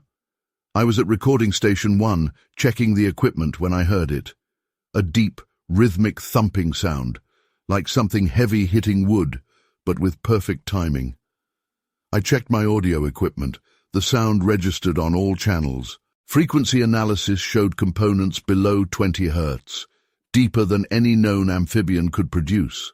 The pattern repeated every 4.8 seconds exactly, too precise for random natural sounds. I triangulated the source using my directional microphones. The sound came from a point 300 meters northwest of my position. I grabbed my gear, flashlight, GPS, recording equipment, emergency radio, started walking toward the sound. The thumping got louder as I approached. Other sounds joined in, low, resonant tones that made my chest vibrate. Still that perfect 4.8-second timing. My handheld recorder showed sound pressure levels rising above 100 decibels. The frequency went lower, below what my equipment could measure. At 200 meters from the source, all the frogs went silent. All of them, at once. I've never seen that in 7 years of field research. Frogs don't coordinate like that. They can't. But every single one stopped calling at exactly the same moment. I smelled something then. Not decay, not swamp gas, something organic but wrong, like fermented meat but with chemical undertones. The air got heavier. Humidity jumped to 90%. Temperature dropped 5 degrees in minutes. My GPS started glitching. The coordinates jumped around. The compass spun freely. My radio picked up only static, with that same rhythmic pattern buried in it. Boom, boom, boom, every 4.8 seconds. I saw it at 8:45 p.m., a massive shape in the darkness, taller than a person, standing upright between the trees. The moonlight showed wet, dark skin, not fur, not scales, something else. Its proportions were wrong, arms too long, legs bent wrong, head too small for its body. It was hitting a tree with its hand. Perfect rhythm, same 4.8-second interval. The tree was a hardwood, at least 50 years old. Each hit left deep marks in the bark. Raw wood showed through, fresh and pale in my flashlight beam. The thing turned toward me. I couldn't process what I was seeing. Its face kept shifting, not changing shape. My brain just couldn't hold on to the details. But its eyes fixed on me. Dark, intelligent, aware. My flashlight died, just went dead. The spare batteries in my pack were dead too. Everything electronic failed except my audio recorder. It kept running, capturing everything. I backed away slowly, remembered my training about predator encounters. No sudden movements, no running. Keep your eyes on the threat. But this was different. This thing watched me with purpose, intelligence. It knew what I was doing. More thumping started behind me, same rhythm, multiple sources. They had surrounded me while I watched the first one. I could smell them now. That wrong meat smell, stronger. The air got colder. My breath came out as steam. I ran, broke every rule of wildlife encounters. Just ran blind in the dark. Branches hit my face. My boots splashed through swamp water. The thumping followed. Still perfectly timed. Still 4.8 seconds. They kept pace with me easily. I fell, hit mud, lost my pack, kept running. The sounds surrounded me now. The low frequencies made me dizzy, made my vision blur. My legs felt heavy, like sound itself was trying to hold me down. I reached my camp at 9:30 p.m. 45 minutes of terror compressed into a sprint that should have taken 2 hours. The thumping stopped at the camp perimeter. Just stopped, like they'd hit an invisible wall. I tried calling for help on my satellite phone. Dead. Solar batteries. Dead. Everything electronic was dead except that one audio recorder. It kept running all night, capturing those rhythmic sounds that lingered just beyond my camp. They came back the next night, and the next. Same time, same rhythm. Each night they got closer to the camp. Each night the sounds got lower, stronger. The third night, they reached the edge of my camp. I saw them clearly then, 5 of them, all wrong, all watching. They stood in a perfect circle around my camp, kept hitting the trees in that 4.8-second rhythm. The sound became physical. I felt it in my bones, in my teeth, in my brain. My vision blurred. My thoughts got slow. I knew if I stayed another night I wouldn't leave. I packed what I could carry, left most of my equipment, had to get out. The road was 15 kilometers away. I had 4 hours until sunset. I ran, walked, ran again, pure adrenaline pushing me forward. They followed, kept their distance, kept the rhythm going. The sound seemed to come from the air itself now. Every 4.8 seconds, boom, boom, boom, like a countdown. I reached the road at sunset, flagged down a cattle truck. The driver took me to the nearest town. He saw my face and didn't ask questions. Smart man. The authorities investigated, found my camp destroyed, not by animals, methodically taken apart. Every piece of equipment broken open, solar panels shattered, batteries ripped out. But my audio recorder was placed in the center of the camp, still running. The recording survived partly. Most of it was corrupted, but fragments remain. Clear sounds of bipedal movement, that perfect 4.8-second rhythm, and under it all, subsonic frequencies that don't match any known animal. The sound analysis labs can't explain it. The frequency pattern shows intelligence, mathematical precision. The rhythm follows the Fibonacci sequence. The subsonic components contain structured information, like speech, but wrong, like they were trying to communicate. I sent the data to colleagues. Most ignored it. Some suggested equipment malfunction. Others proposed new frog species. But they didn't see what I saw. Didn't smell that wrong meat smell. Didn't feel those sounds in their bones. The locals know something. The cattle ranchers won't go near that area at night. They have stories. Old stories about things that come in the dry season. Things that call to each other in the dark. Things that take people who walk alone at night. I've gone back in daylight, found the trees they hit, perfect circles of marks, each 4. 8 seconds of walking distance apart. The marks are deep. Lab analysis shows impossible force required to make them. The wood around the marks is changed, cellular structure altered by something science can't explain. I still study amphibians, still do field research, but never alone, never at night, never in the dry season. And never, ever in places where the frogs go silent all at once. The recording sits in my office safe. Sometimes late at night I think I hear it playing, that perfect rhythm. 4.8 seconds. Boom, boom, boom. Like they're still calling, still counting down, still waiting. They let me leave that night, let me run away. I try not to think about why. Try not to remember the intelligence in those eyes, the purpose in their movements, the way they waited until the third night to reach my camp, like they were studying me, learning about me, the way I was supposed to be studying the frogs. The Pantanal holds secrets, ancient things that know more than we think, things that watch us back when we shine our lights into the dark, things that count time in 4.8-second intervals. I hear them in my dreams sometimes, still keeping that perfect rhythm, still waiting. Boom, boom, boom.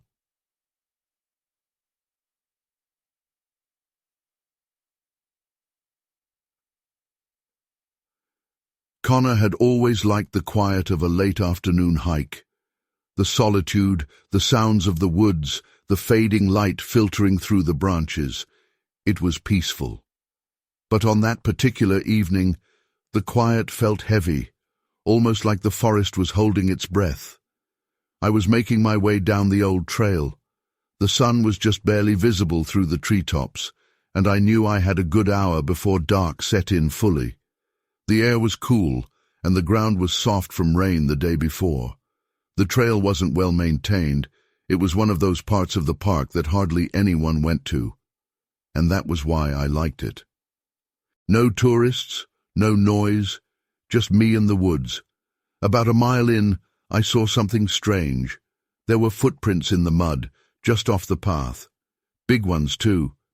At first I thought they belonged to someone hiking barefoot. I mean, I've seen people do that before, as weird as it sounds.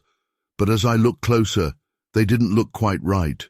The shape was off, too long, the toes spread out unnaturally wide, and the depth suggested someone, or something, really heavy. I stopped and crouched down, staring at the prints. They were fresh, the edges still wet, and there were several of them, leading away from the trail into the thicker part of the woods. My curiosity got the better of me, so I followed them a bit, stepping carefully through the underbrush. I only made it a few steps before I heard something, a branch snapping somewhere ahead. I froze, my ears straining.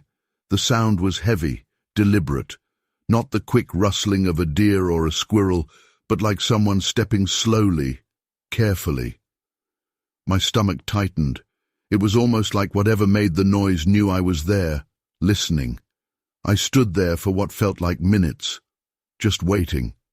Nothing. Silence. I took a deep breath and decided it was probably best to get back on the trail. It was getting darker, and I didn't feel like getting lost out here, not with whatever it was walking around. I turned back, but I couldn't shake the feeling that something was watching me. My eyes kept darting to the trees, scanning the shadows between the trunks.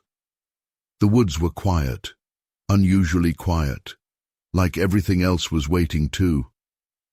As I got back to the trail, I felt a little better. The path was familiar, and I knew it would lead me straight to the spot where I'd parked my car. I tried to focus on that, keep my mind on the rhythm of my steps, the crunch of leaves under my boots, the sound of my breathing. But then I heard it again. Footsteps. Not mine. These were off to my right, just beyond where I could see clearly. Slow, heavy, matching my pace. My heart skipped a beat, and I stopped walking. The footsteps stopped too. I didn't turn right away. I just stood there, every muscle tense, my ears straining to hear something, anything. The only sound was the distant rustle of leaves in the wind. My breathing felt loud, too loud, and I tried to control it, to stay calm. Finally, I turned my head, slowly, scanning the trees. Nothing. I could barely make out the outlines of the trunks in the fading light, but there was no movement, no sign of anything there. The unease in my stomach grew. I started walking again, faster this time. My eyes kept glancing to the side, searching for any sign of what was out there. I was trying to convince myself it was just an animal, maybe a bear, maybe some local wandering the woods, but it didn't feel right. My gut told me it wasn't right. Then I heard it. A snap, louder this time, like something breaking a thick branch. My body tensed up, and I spun around, my eyes wide, my breath caught in my throat. I still couldn't see anything. The shadows were deep now, the daylight almost gone. "Hello?" I called out, my voice shaky. No answer. A cold breeze rustled through the leaves, and I felt a shiver run down my spine. I turned back to the trail and started walking even faster. I didn't run, I didn't want to panic, but I was close. I could feel my pulse in my neck, my hands sweaty inside my gloves. That's when I heard the breathing. It was faint, but it was there. Deep, slow breaths, just behind me, not more than a few yards away. My heart hammered in my chest, my legs burning as I tried to pick up my pace without breaking into a full sprint. I was almost to the spot where the trail started to open up, where I could see the end of the path. I focused on that, keeping my eyes forward, not daring to look back. The breathing seemed to follow me, matching my speed, never getting closer, but never falling behind either. Then, the worst part, it stopped. The breathing, the footsteps, everything. The woods were silent again, and I couldn't tell if that was better or worse. My gut said worse, much worse. I kept moving, practically jogging now, my eyes fixed on the light at the end of the trail. The car was just ahead, and the sight of it made my chest loosen a bit of relief creeping in. I burst out of the woods, into the clearing where I'd parked. I didn't stop. I made a beeline for the car, yanking the keys out of my pocket. My hands were trembling as I fumbled with the lock, finally getting the door open and sliding inside. I slammed the door shut, locking it immediately. I sat there for a second, catching my breath, my eyes darting to the trees. The trailhead was dark now, just shadows and shapes. I couldn't see anything moving, but I knew something was there. I knew it. I turned the key, the engine roaring to life, the headlights flicking on and lighting up the trail. For a split second, I thought I saw something, just a flash of movement, something tall and fast, darting between the trees. My breath caught, my hands gripping the steering wheel tight. I didn't wait to see more. I put the car in drive and took off, the gravel crunching under the tires as I sped down the dirt road. My heart was still racing, the fear clinging to me, making it hard to focus. I kept glancing in the rearview mirror, half expecting to see something chasing me. But there was nothing, just darkness and the empty road winding through the woods. After a while, the fear started to fade, replaced by exhaustion, the kind that weighs you down after an adrenaline rush. When I finally got back to town, I pulled into a gas station, the fluorescent lights harsh and bright. I parked, turned off the engine, and just sat there for a minute, trying to catch my breath, trying to make sense of what had happened. I still don't know what I saw, or if I really saw anything at all. Maybe it was just the dark, playing tricks on me. Maybe my mind was jumping to conclusions, but those footprints were real. The breathing, the footsteps. I didn't imagine those. I haven't been back to that trail since. I told a couple of friends about it, but they just laughed, called me paranoid, said it was probably just an animal. But I know what I heard. I know what I felt. There was something in those woods, something that followed me, that wanted me to know it was there. And whatever it was, I'm not going back to find out.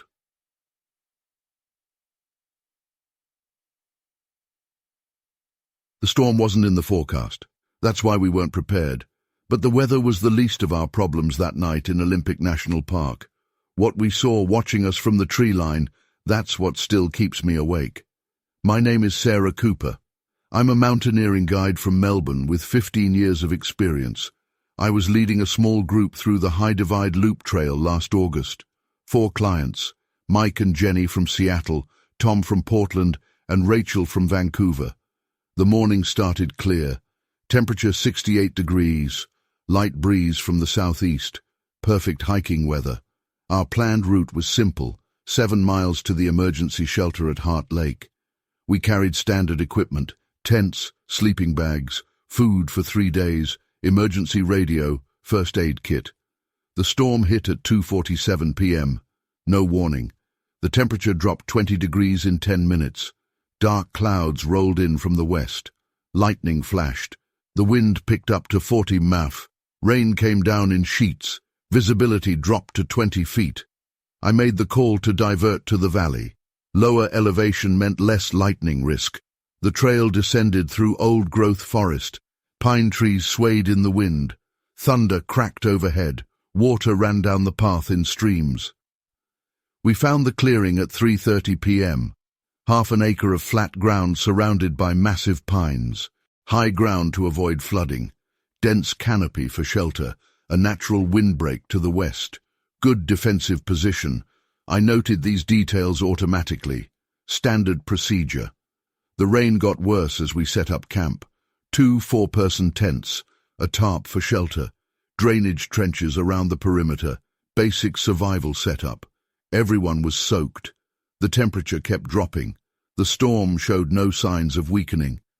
I saw the figure at 6:15 p.m., just as darkness fell. It stood at the tree line on the north side of the clearing, perfectly still. wearing what looked like old-style hiking gear, canvas jacket, wool pants, leather boots, all completely dry despite the rain. The clothing was wrong, too old, like something from the 1950s. The posture was wrong too straight, no movement at all, not even breathing, just standing there, watching our camp. Water ran off it, like off a statue. I pointed it out to Mike. He saw it too. We watched it for 5 minutes. It never moved, never blinked. The rain passed right through it, leaving no marks on the ground where it stood. Then the lightning flashed, and it was gone.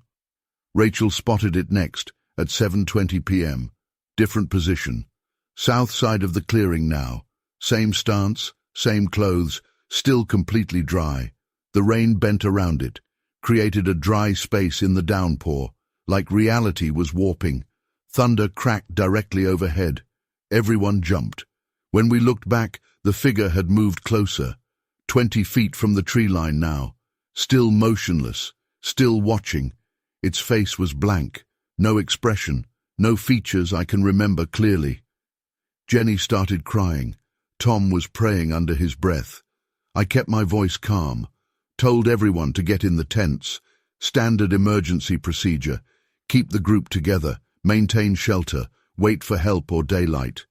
The radio was dead, no signal, just static. The emergency beacon wouldn't activate. All our phones showed no service. Even my backup GPS unit was dark, complete technology failure. I'd never seen that before. At 8:45 p.m., the screaming started, high-pitched, like metal grinding on metal. It came from all directions at once, made our teeth hurt, made our ears pop. The tents vibrated with the sound. The very air seemed to shake. I looked out through the tent flap. The figure was inside the clearing now, standing in the open, rain still bending around it, still completely dry. Its head turned slowly, too slowly, like watching our hand on a clock, until it faced our tent directly. The screaming got louder. Jenny covered her ears. Blood ran from Mike's nose. Rachel started vomiting. Tom just stared, mouth open, eyes wide. I felt pressure building in my head, like being deep underwater. More figures appeared at the tree line, identical to the first. Same clothes, same posture, same blank faces, 12 of them, standing perfectly spaced around the clearing, all watching our tents. The rain bent around each one. They started moving, all at once, sliding forward without walking.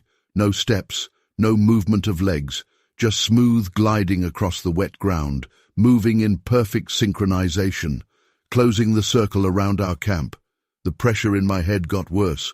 Blood ran from my ears. The screaming became unbearable.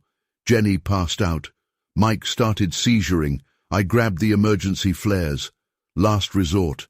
Hands shaking so bad I could barely hold them.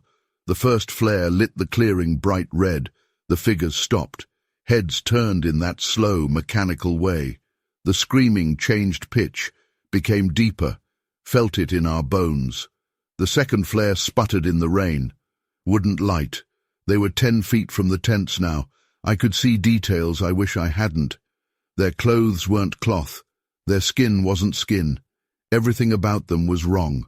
Like something trying to look human, but not quite understanding how. The first flare died. Darkness fell again. The figures moved closer. The rain stopped falling between them and us. Complete dry space, like a dome of warped reality. The pressure in my head was excruciating. I tasted blood.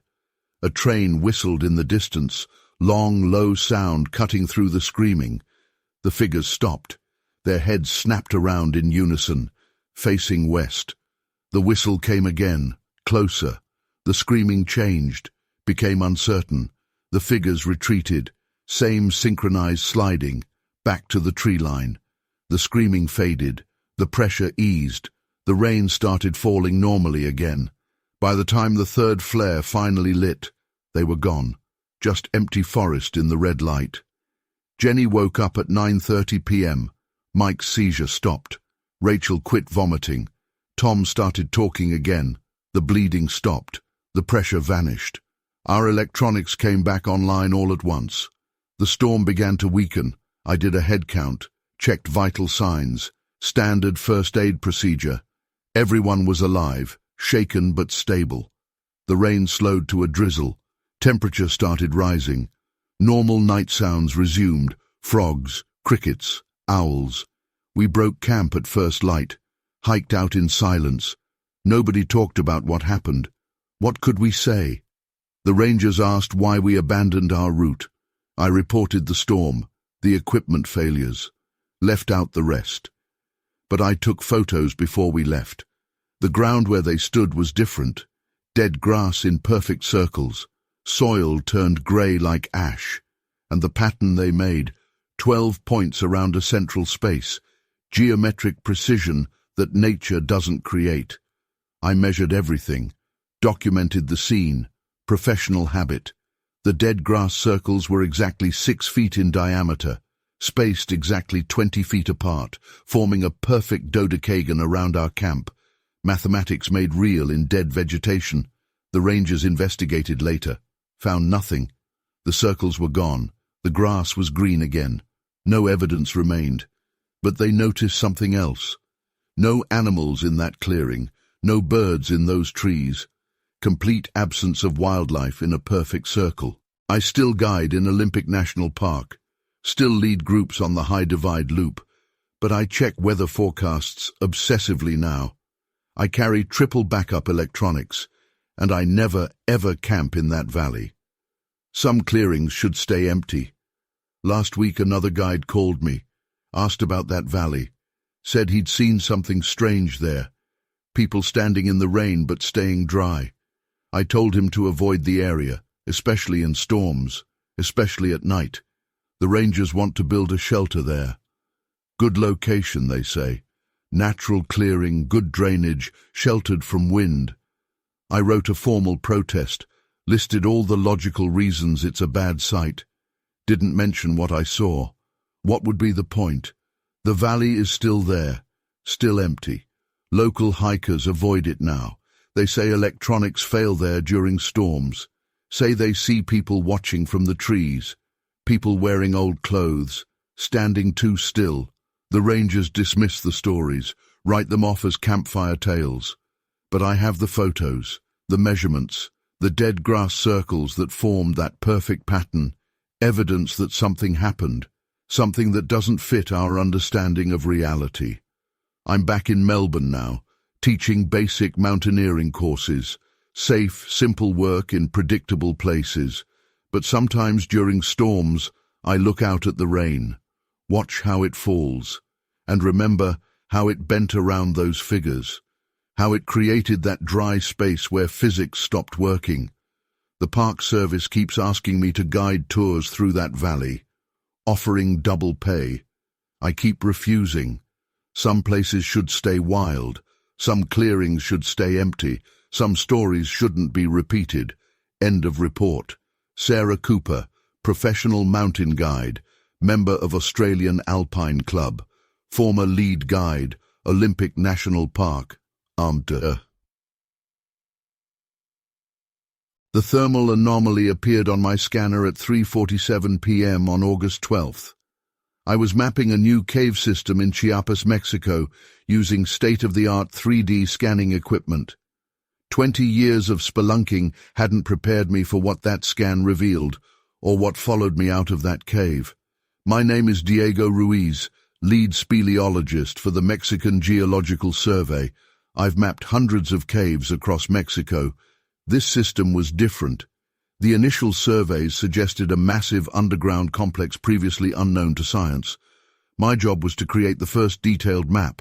The cave entrance sat at coordinates 16°4522.8 N, 9022°3701.2 W, elevation 1200 meters. The main passage descended at a 45-degree angle for 200 meters, before opening into a large chamber. Standard formation. Normal limestone composition. Everything looked routine on day one. I set up my base camp in the first large chamber. The air temperature was 18 degrees C. Humidity at 95%, standard cave conditions. My equipment included 2 LiDAR scanners, thermal imaging camera, seismic sensors, gas detectors, and standard caving gear. Total value, nearly $500,000. The first anomaly showed up during the initial scan. The LiDAR mapped a side tunnel that shouldn't exist according to the geological surveys. The passage appeared suddenly during a scan, like it had just opened up. The thermal camera showed a cold spot at its entrance, 5 degrees colder than the surrounding rock. I recalibrated my equipment, ran the scans again. The passage was still there. The cold spot remained. My gas detectors showed normal cave atmosphere composition, no dangerous gases, no obvious reason not to investigate. I marked my route with survey tags and entered the passage at 4 p.m. The tunnel was perfectly circular, about 2 meters in diameter. The walls were smooth, like they'd been carved. But there were no tool marks, no signs of human excavation. The rock just looked melted. The temperature dropped as I advanced, down to 10 degrees C, then 5 degrees C. At 100 meters in, it hit 0 degrees C. My breath came out as steam. Ice crystals formed on my gear. This was impossible at this depth, in this climate. Heat from the Earth's core should make deeper caves warmer, not colder. My thermal scanner picked up the first moving anomaly at 4:15 p.m. A heat signature ahead of me, moving fast. The shape was humanoid, but wrong. Too tall, too thin.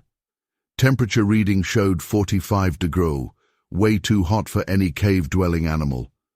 I tried to get a LiDAR scan of the shape. The scanner glitched.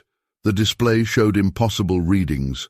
According to the data, the tunnel ahead both existed and didn't exist simultaneously. The measurements fluctuated wildly. The equipment was going haywire. The shape disappeared around a bend. I followed. Professional curiosity overrode my instincts.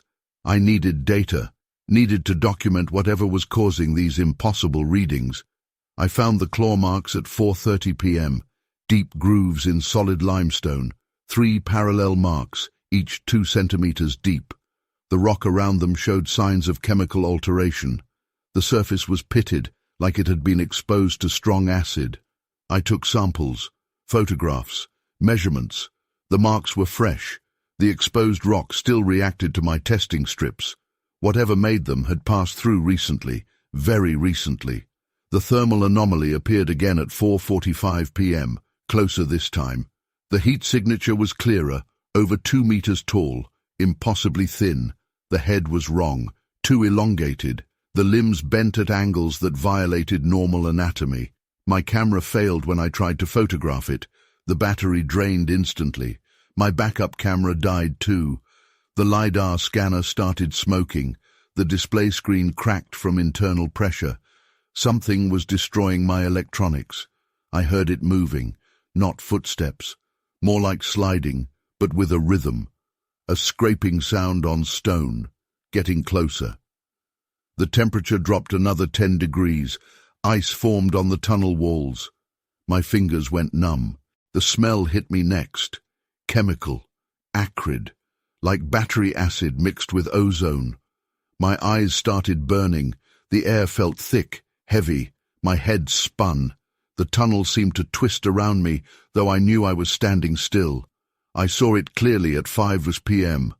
My headlamp illuminated it fully. I still can't describe it properly. The proportions were all wrong. The skin was pale, almost translucent.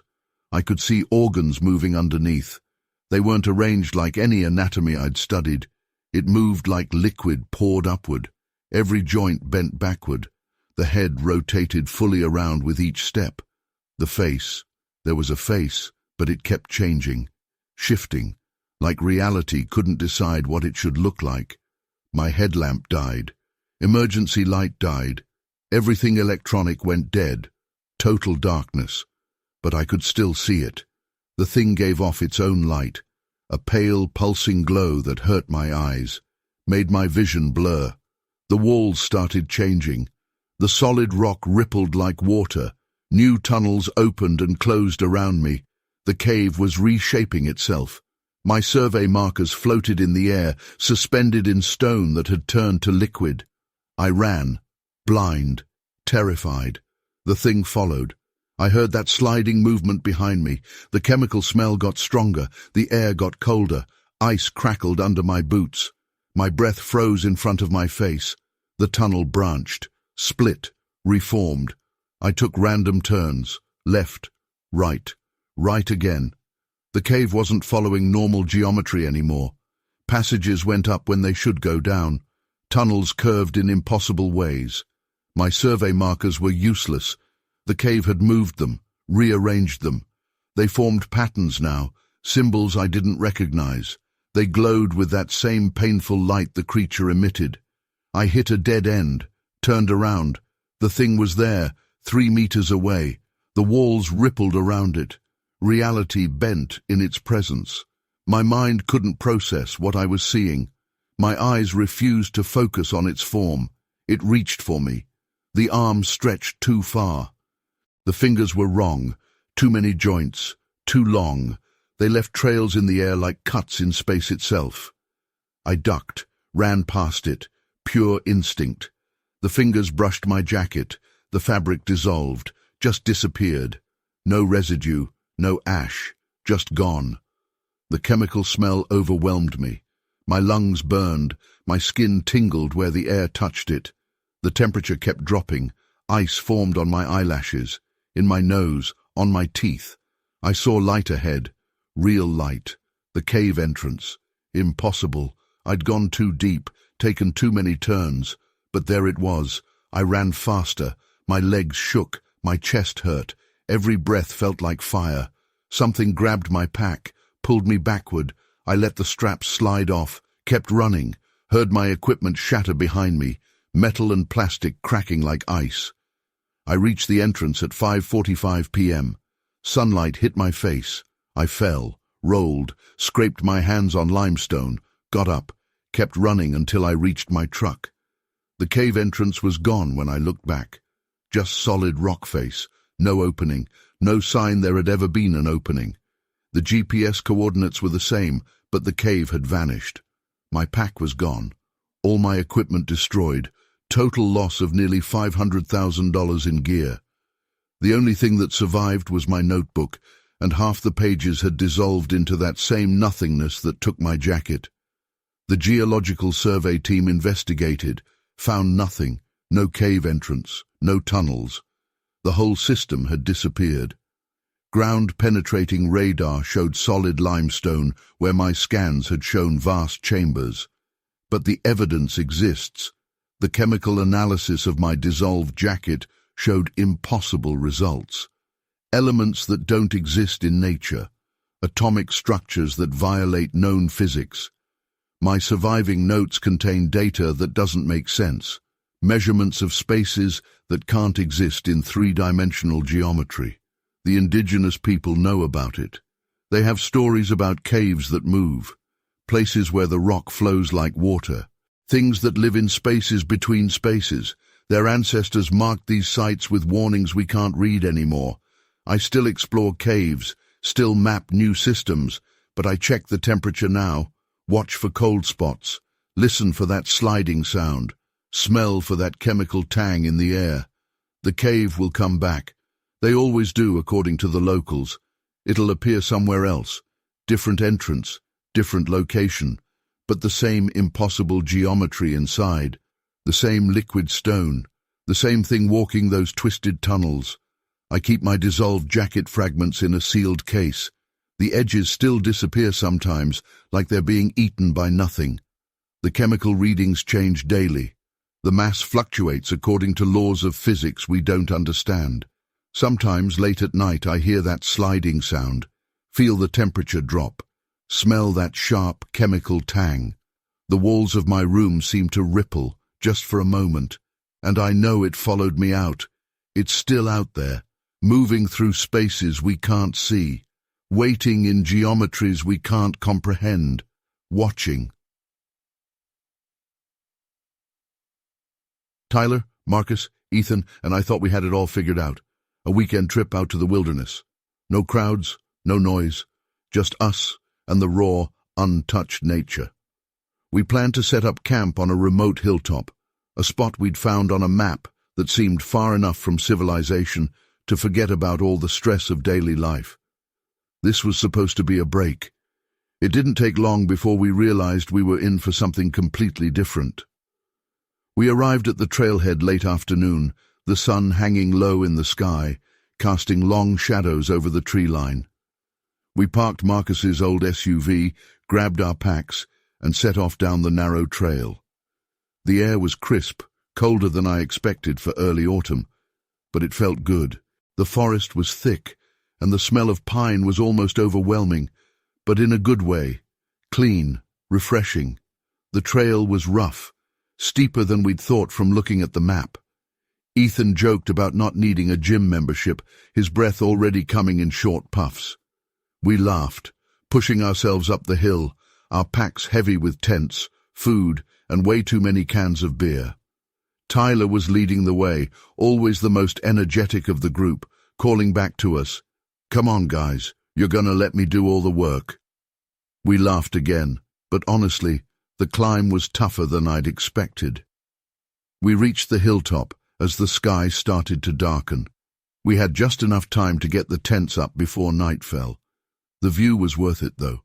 The trees opened up just enough that we could see the distant ridges, the sky painted orange and pink as the sun set. Marcus and Tyler got the fire going while Ethan and I finished setting up the tents. Everything seemed perfect. Crackling fire, cold beers in hand, and that feeling you get when you're out in the wild, far from anyone or anything. The light faded, the stars came out, and the fire kept us warm. We talked about work, about relationships, about all the stuff we needed to get away from. The beer flowed, and the laughter was easy. It was perfect, until it wasn't. It started with a sound, a rustle off in the darkness. Marcus heard it first, his head snapping to the side, his eyes narrowing. "Did you hear that?" he asked, his voice quiet, almost like he didn't want to break the spell of the night. We all stopped, listening. The fire crackled, and for a moment, that was all we heard. Then it came again, a rustling, almost like footsteps, but slower, deliberate. I exchanged a look with Ethan, who shrugged, his face curious, but not worried. "Probably just a deer," Tyler said, taking a swig of his beer. He sounded confident, but I could see his eyes glancing back into the woods, a flicker of uncertainty there. The sound stopped. We waited, listening, the firelight flickering across our faces. Nothing, just the wind in the trees, the occasional pop of the fire. Marcus finally relaxed, shaking his head. "Yeah, probably just an animal," he said, but his voice had lost some of that earlier confidence. We went back to our conversation, but the mood had shifted. The laughter was quieter, more forced. I kept glancing over my shoulder, my eyes trying to pierce through the dark. The forest felt different now, like it was hiding something. Half an hour later we heard it again, louder this time, closer. Something moving through the underbrush, the sound of branches snapping.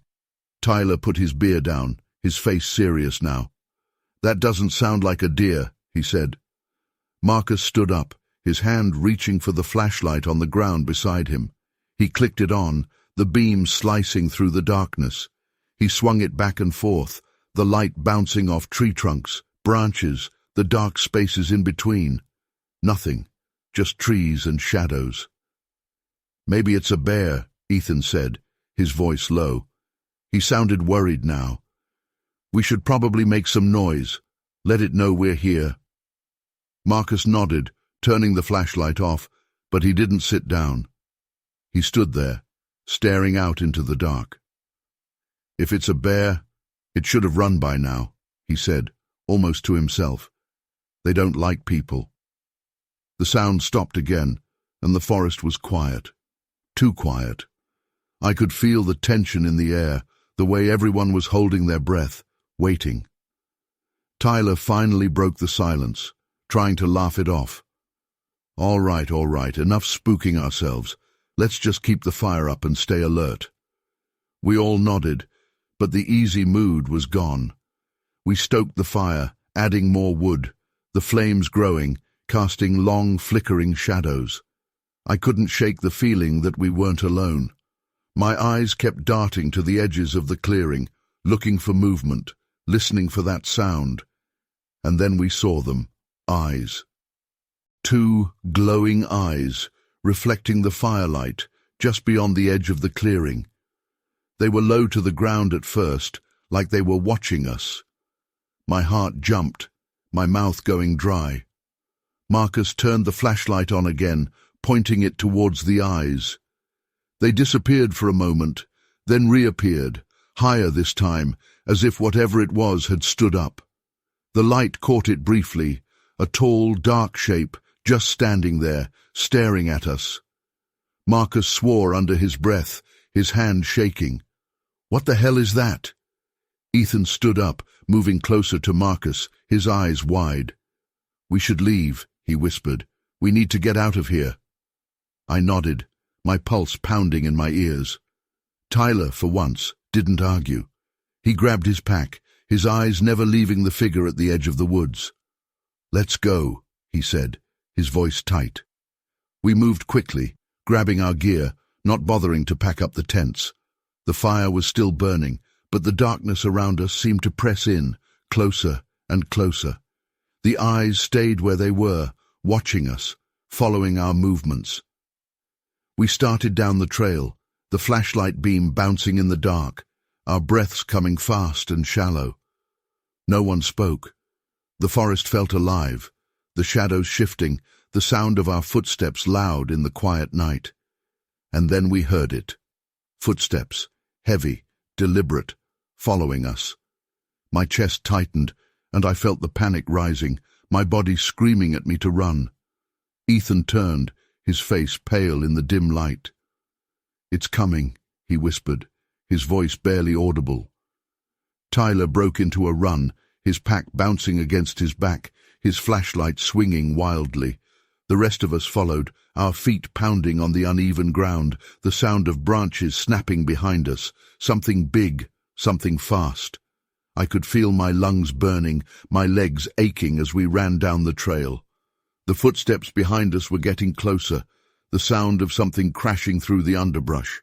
I glanced back, my eyes catching a glimpse of movement, a dark shape, tall, moving through the trees, fast, too fast. "Don't look back!" Marcus shouted, his voice cracking with fear. "Just keep moving!" We ran, the cold air stinging my face, my breath coming in ragged gasps. The trail twisted and turned, the forest on either side thick, the darkness pressing in. I could hear Ethan just behind me, his breathing labored, a pained sound escaping his throat with each step. The footsteps behind us didn't stop. They were relentless, keeping pace, the sound of something that wouldn't let us go. My heart was pounding so hard I thought it might burst, my vision narrowing, the world reduced to just the path ahead, the light from Marcus's flashlight bouncing in front of us. We broke through the trees, into a clearing, the moonlight illuminating the open space. The SUV was just ahead, parked where we'd left it. Tyler reached it first, yanking the door open, diving inside. Marcus and Ethan followed, and I was right behind them, my fingers slipping on the cold metal of the door handle. I threw myself inside, slamming the door shut, locking it, my breath coming in ragged, painful bursts. Marcus fumbled with the keys, his hands shaking, his eyes wide, staring out the windshield. Come on," he muttered, his voice desperate. The engine roared to life, the headlights flicking on, lighting up the clearing. For a moment, I thought we were safe, but then I saw it, just at the edge of the trees. A figure, tall, hunched, its eyes glowing in the headlights, watching us. Marcus didn't wait. He slammed his foot on the gas, the tires spinning in the dirt for a moment before catching, the SUV lurching forward. We sped out of the clearing, the headlights bouncing, the dark trees closing in on either side as we raced down the narrow road. No one spoke. The fear was thick, hanging in the air, our breathing still coming fast and shallow. I looked back, my eyes straining to see if it was following, but the road behind us was empty, just darkness and shadows. We didn't stop until we reached the main road, the bright lights of a gas station coming into view. Marcus pulled in, his hands still trembling, the engine idling as we all sat there staring out the windows, our bodies tense, waiting. Finally Tyler spoke, his voice quiet, shaky. "What the hell was that?" No one answered. We didn't know. We just knew that we'd seen something that shouldn't be out there, something that wanted us gone. We stayed at the gas station for a while, the bright lights making us feel a little safer, the fear slowly fading, replaced by exhaustion. None of us wanted to go back, not even to grab our tents. Whatever we'd left behind, it wasn't worth it. We drove home in silence, the weight of what had happened pressing down on us, each of us lost in our own thoughts. I kept seeing those eyes, glowing in the dark, watching, following. I knew I'd never forget them. We never talked about it after that night. We never went back to that hilltop, never even mentioned the trip to anyone else. It was like an unspoken pact. We'd seen something we couldn't explain, and we didn't want to remember it. But I do remember. Every time I close my eyes, I see those eyes, feel that fear, that sense that something is out there, in the dark, watching, waiting. And I know that I'll never go back.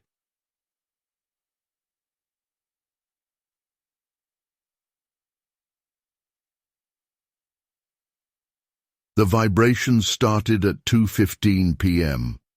My collection equipment picked them up first.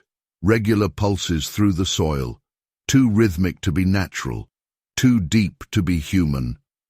I should have packed up right then, but I needed those fungus samples. My name is Diego Ramirez. I'm a mycologist from Mexico City University, specializing in rare fungal species. I was conducting field research in North Carolina's Pisgah National Forest last June. Standard scientific survey, nothing unusual, until it was. The morning was clear, temperature 75 degrees, humidity 80%, light breeze from the south, perfect conditions for fungal growth. My equipment was basic: collection bags, soil testing kit, digital microscope, specimen containers, GPS unit, seismic monitor for detecting underground growth patterns. I'd found 3 new specimens by noon, all documented, photographed, sampled. Normal procedure. The forest was active, birds calling, insects buzzing, squirrels moving through the canopy. Standard background noise for a summer day. The seismic monitor detected the first anomaly at 2:15 p.m. Regular vibrations, 40-50 meters deep. Pattern suggested bipedal movement, but the mass calculations were wrong. Too heavy, too regular. I recorded the data, checked my equipment calibration. Everything was working correctly. The vibrations got stronger at 2:30 p.m. The pattern changed, now moving toward my position. Still too deep for normal wildlife, still too heavy for known species. The ground began to shake slightly with each pulse, like footsteps from a giant. I heard the first vocalization at 2:45 p.m. Low frequency, below normal human hearing range. But I felt it, made my chest vibrate, made my teeth ache. The seismic monitor's readings went off the scale. The pattern was clear now. Something massive was walking under the forest floor. The birds stopped calling first. Then the insects went quiet. The squirrels disappeared. Complete silence fell over the forest. Even the wind seemed to die. The air felt heavy, dense, like before a storm, but the sky was clear. I saw the first physical sign at 3 p.m., a tree trunk near my position, fresh claw marks, 4 parallel grooves, each groove 2 inches deep, 3 inches wide, height from ground level 8 feet. No known animal could reach that high, no known claws could cut that deep. The vibrations were directly below me now. The ground shook visibly. My equipment was showing impossible readings. The temperature dropped 15 degrees in 2 minutes. My breath made clouds despite the summer heat. The silence was absolute. Something crashed in the forest behind me, heavy impact, trees swaying. I turned slowly, raised my camera, took 3 shots of the tree line. Through the viewfinder, I saw it. Dark shape, massive shoulders, at least 9 feet tall, moving with unnatural smoothness through the trees. My hands were shaking, the photos were blurry, but I kept shooting. Scientific habit, document everything. The creature moved again, faster now. The ground shook with each step. Trees swayed in its wake. The air grew colder. I heard the second vocalization at 3:15 p.m. Different tone, higher pitch, like a whale song played at triple speed. The sound came from all directions, seemed to vibrate through the trees themselves. My equipment sparked. Electrical failure, total shutdown. The creature was visible now, no more hiding. Dark fur, massive build, bipedal stance. But the proportions were wrong. Arms too long, shoulders too wide, head too small for the body mass. It moved with purpose. Deliberate steps, direct line toward my position. I started packing, hands clumsy with cold, dropping things. The creature was 50 yards away now. I could smell it. Musty, animal, but wrong somehow. Chemical undertones, like ozone before a storm. My nose started bleeding, pressure change, too fast. The third vocalization hit at 3:20 p.m. Sternum cracking bass, made my vision blur, made my ears pop. The creature stopped moving, raised its head, called back. The sound knocked me down, physical force of it, like being hit with a wave. I left my equipment, just grabbed my camera and ran. The creature followed, not running, just walking, but keeping pace easily. Its footsteps shook the ground, made running difficult. I stumbled, fell, got up, kept going. A fallen tree blocked the path. I scrambled over it, looked back, took one more photo. The creature was closer now, 30 yards, details clearer. The fur wasn't fur, more like moss, living, moving, growing as I watched. The head turned, eyes locked on mine. Those eyes, wrong color, wrong shape, wrong number. I ran again, harder now, lungs burning, heart pounding. The creature's steps got faster, matching my pace exactly, always the same distance behind, playing with me. I reached the service road at 3:45 p.m. My truck was there, keys in my pocket, hands shaking so bad I dropped them. The creature stopped at the tree line, just stood there, watching. I could see it clearly now, wished I couldn't. The body rippled. The moss fur moved independently, like waves in water. The eyes shifted position, changed color, changed number.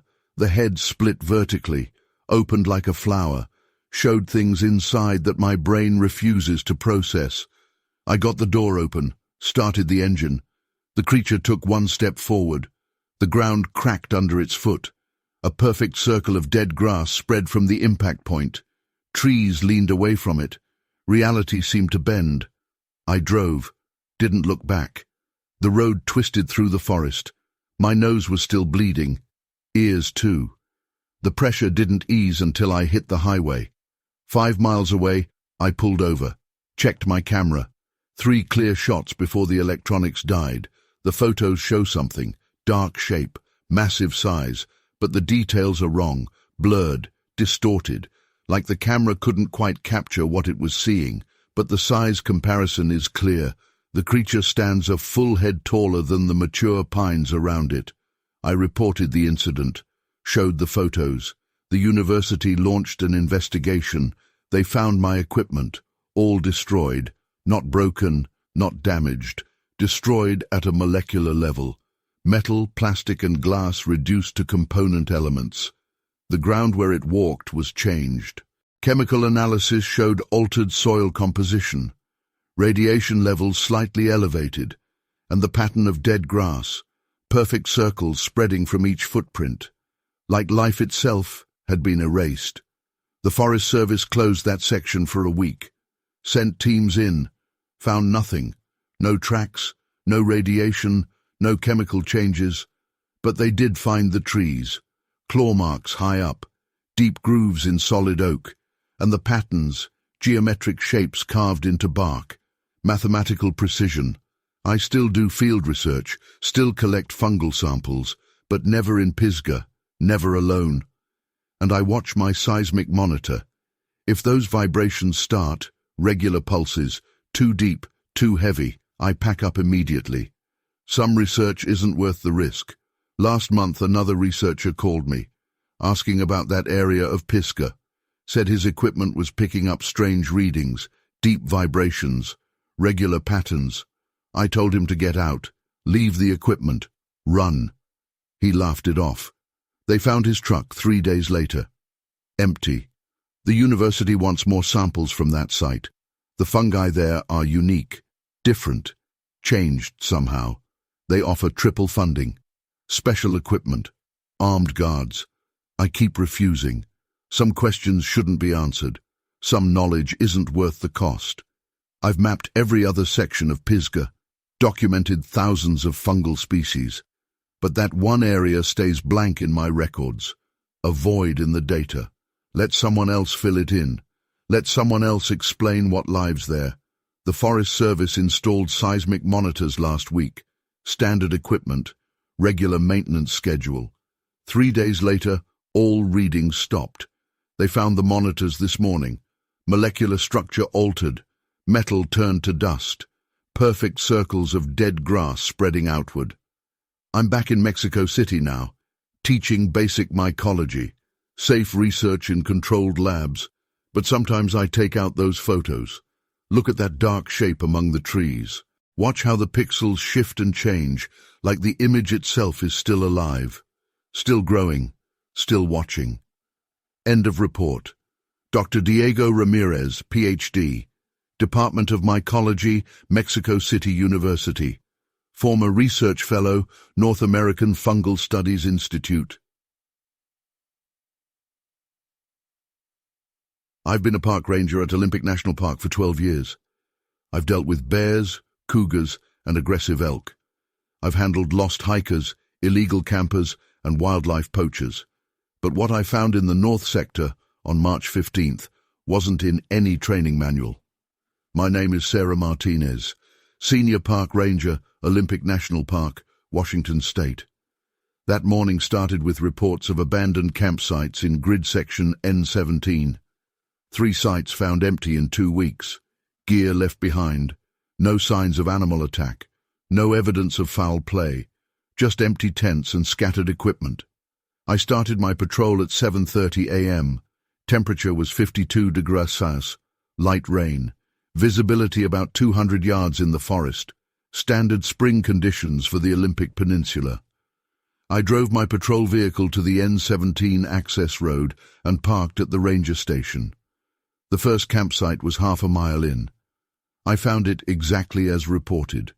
4-person tent still standing, sleeping bags inside, backpacks with food and water, camp stove set up for breakfast, coffee pot still on the burner. Everything looked normal except for the complete absence of people. I documented everything, took photos, logged GPS coordinates, checked for signs of bears or other wildlife. Nothing. No tracks, no scattered food, no torn equipment. The site looked like the campers had just vanished in the middle of their morning routine. The second site was 300 yards north. Same story, tent intact, gear untouched, no signs of disturbance. But something caught my attention here. The vegetation around the site showed an unusual pattern of damage. Branches broken at uniform heights, plants crushed in circular patterns, not random animal movement. This was systematic. I measured the broken branches, all snapped at exactly 8 feet above ground level. Clean breaks, not torn. The crushed vegetation formed perfect circles, each 15 feet in diameter. I've never seen animals or humans make patterns like that. The third site was different. The tent was shredded. Not like bear damage, no claw marks, no scattered supplies. The fabric was torn in long, straight lines, like something had methodically cut it apart. The sleeping bags inside were untouched. I found the first footprint at 9:45 a.m. It stopped me cold. 30 years of outdoor experience, and I'd never seen anything like it. The print was huge, 20 inches long, deep in the soil. The shape was almost human but wrong. Too many toes, extra joints.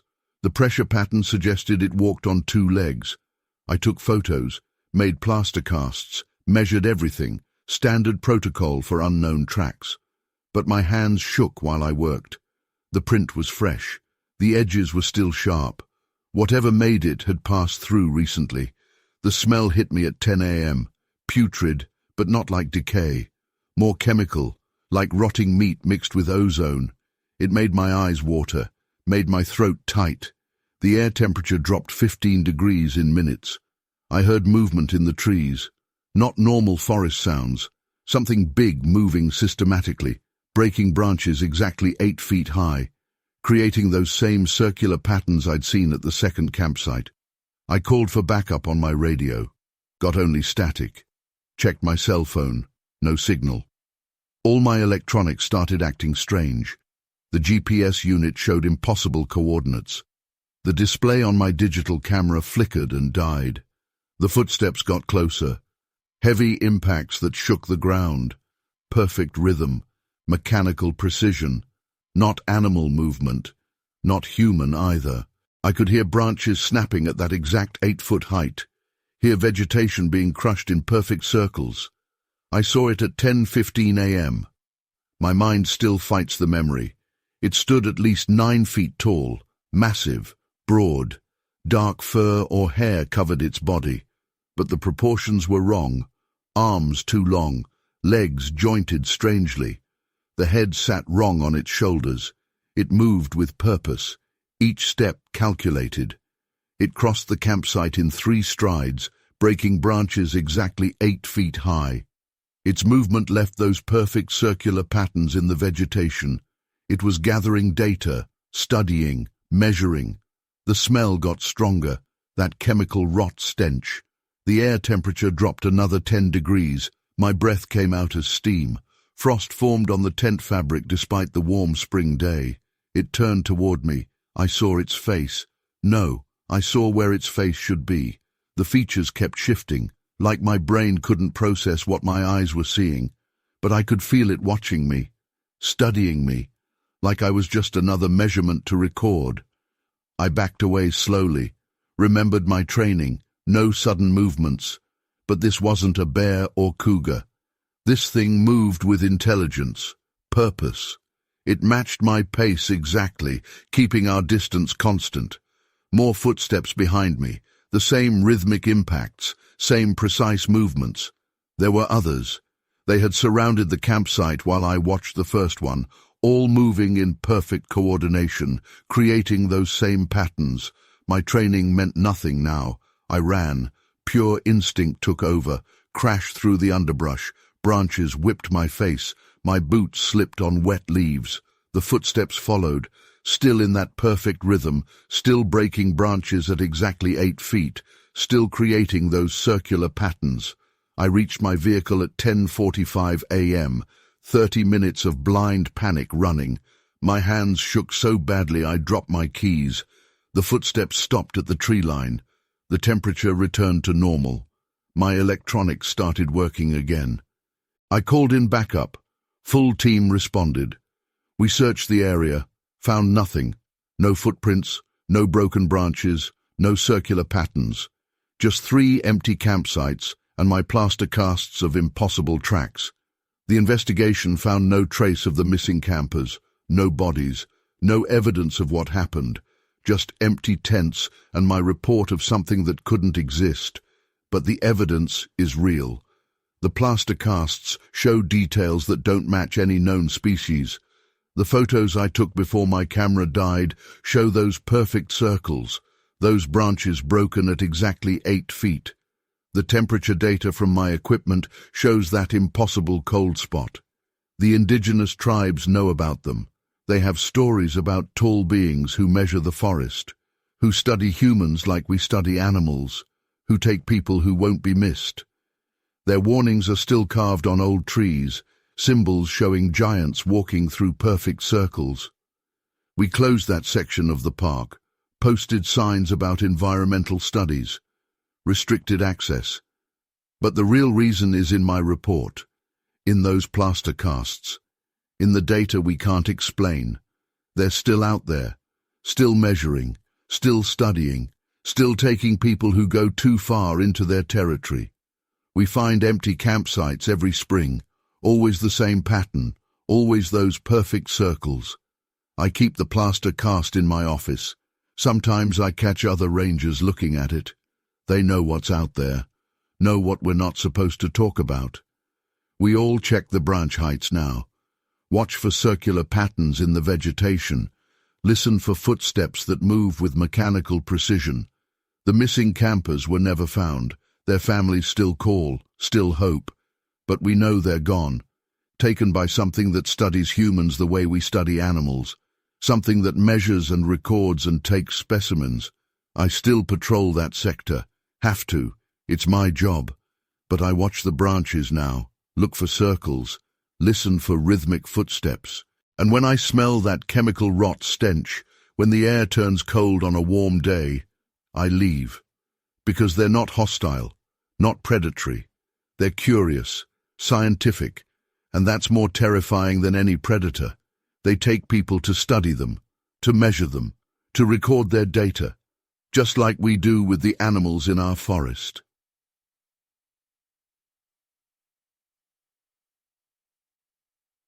Camping alone wasn't supposed to be that big of a deal. I'd done it a few times before, just me, a tent, and the quiet of the woods. It was supposed to be a way to clear my head, to get away from the noise of the city and the stress that had been piling up. But that night, it didn't take long for everything to go wrong. The day had started out fine. I'd found a secluded spot, far enough from the regular camping areas to be truly alone. I liked it that way. The more remote, the better. There was something about knowing that no one else was around that made it all feel real. The only sounds were the wind in the trees, the rustling of leaves, and the distant calls of birds. It was just me and nature, and that was exactly what I wanted. I got my tent set up, gathered some firewood, and had a small campfire going by dusk. The sky was clear, and as night fell, the stars came out, shining bright above the treetops. I ate some of the food I'd packed, just simple stuff, trail mix, jerky, nothing fancy, and leaned back against a log, staring into the flames. It was peaceful, until I heard the sound. A whistle. Sharp, clear, and unmistakable, coming from the woods to my left. It wasn't a bird or the wind. It was a human whistle, one of those quick, rhythmic ones, like someone trying to get attention. I sat up, my body immediately on alert. There shouldn't have been anyone out there. I was sure I'd picked a spot far from the main trails. I grabbed my flashlight, clicked it on, and aimed it in the direction of the sound. The beam of light cut through the darkness, showing nothing but trees and underbrush. The fire flickered beside me, casting shifting shadows across the ground. I stood up, my eyes scanning the darkness. "Hello?" I called out, my voice sounding small against the vastness of the forest. Nothing, just silence. I stood there for a moment, my ears straining for any noise, any movement. The whistle had been close, too close. But there was nothing now, only the sound of the wind rustling the leaves, the crackling of the fire behind me. I shook my head, trying to brush off the unease creeping into my mind.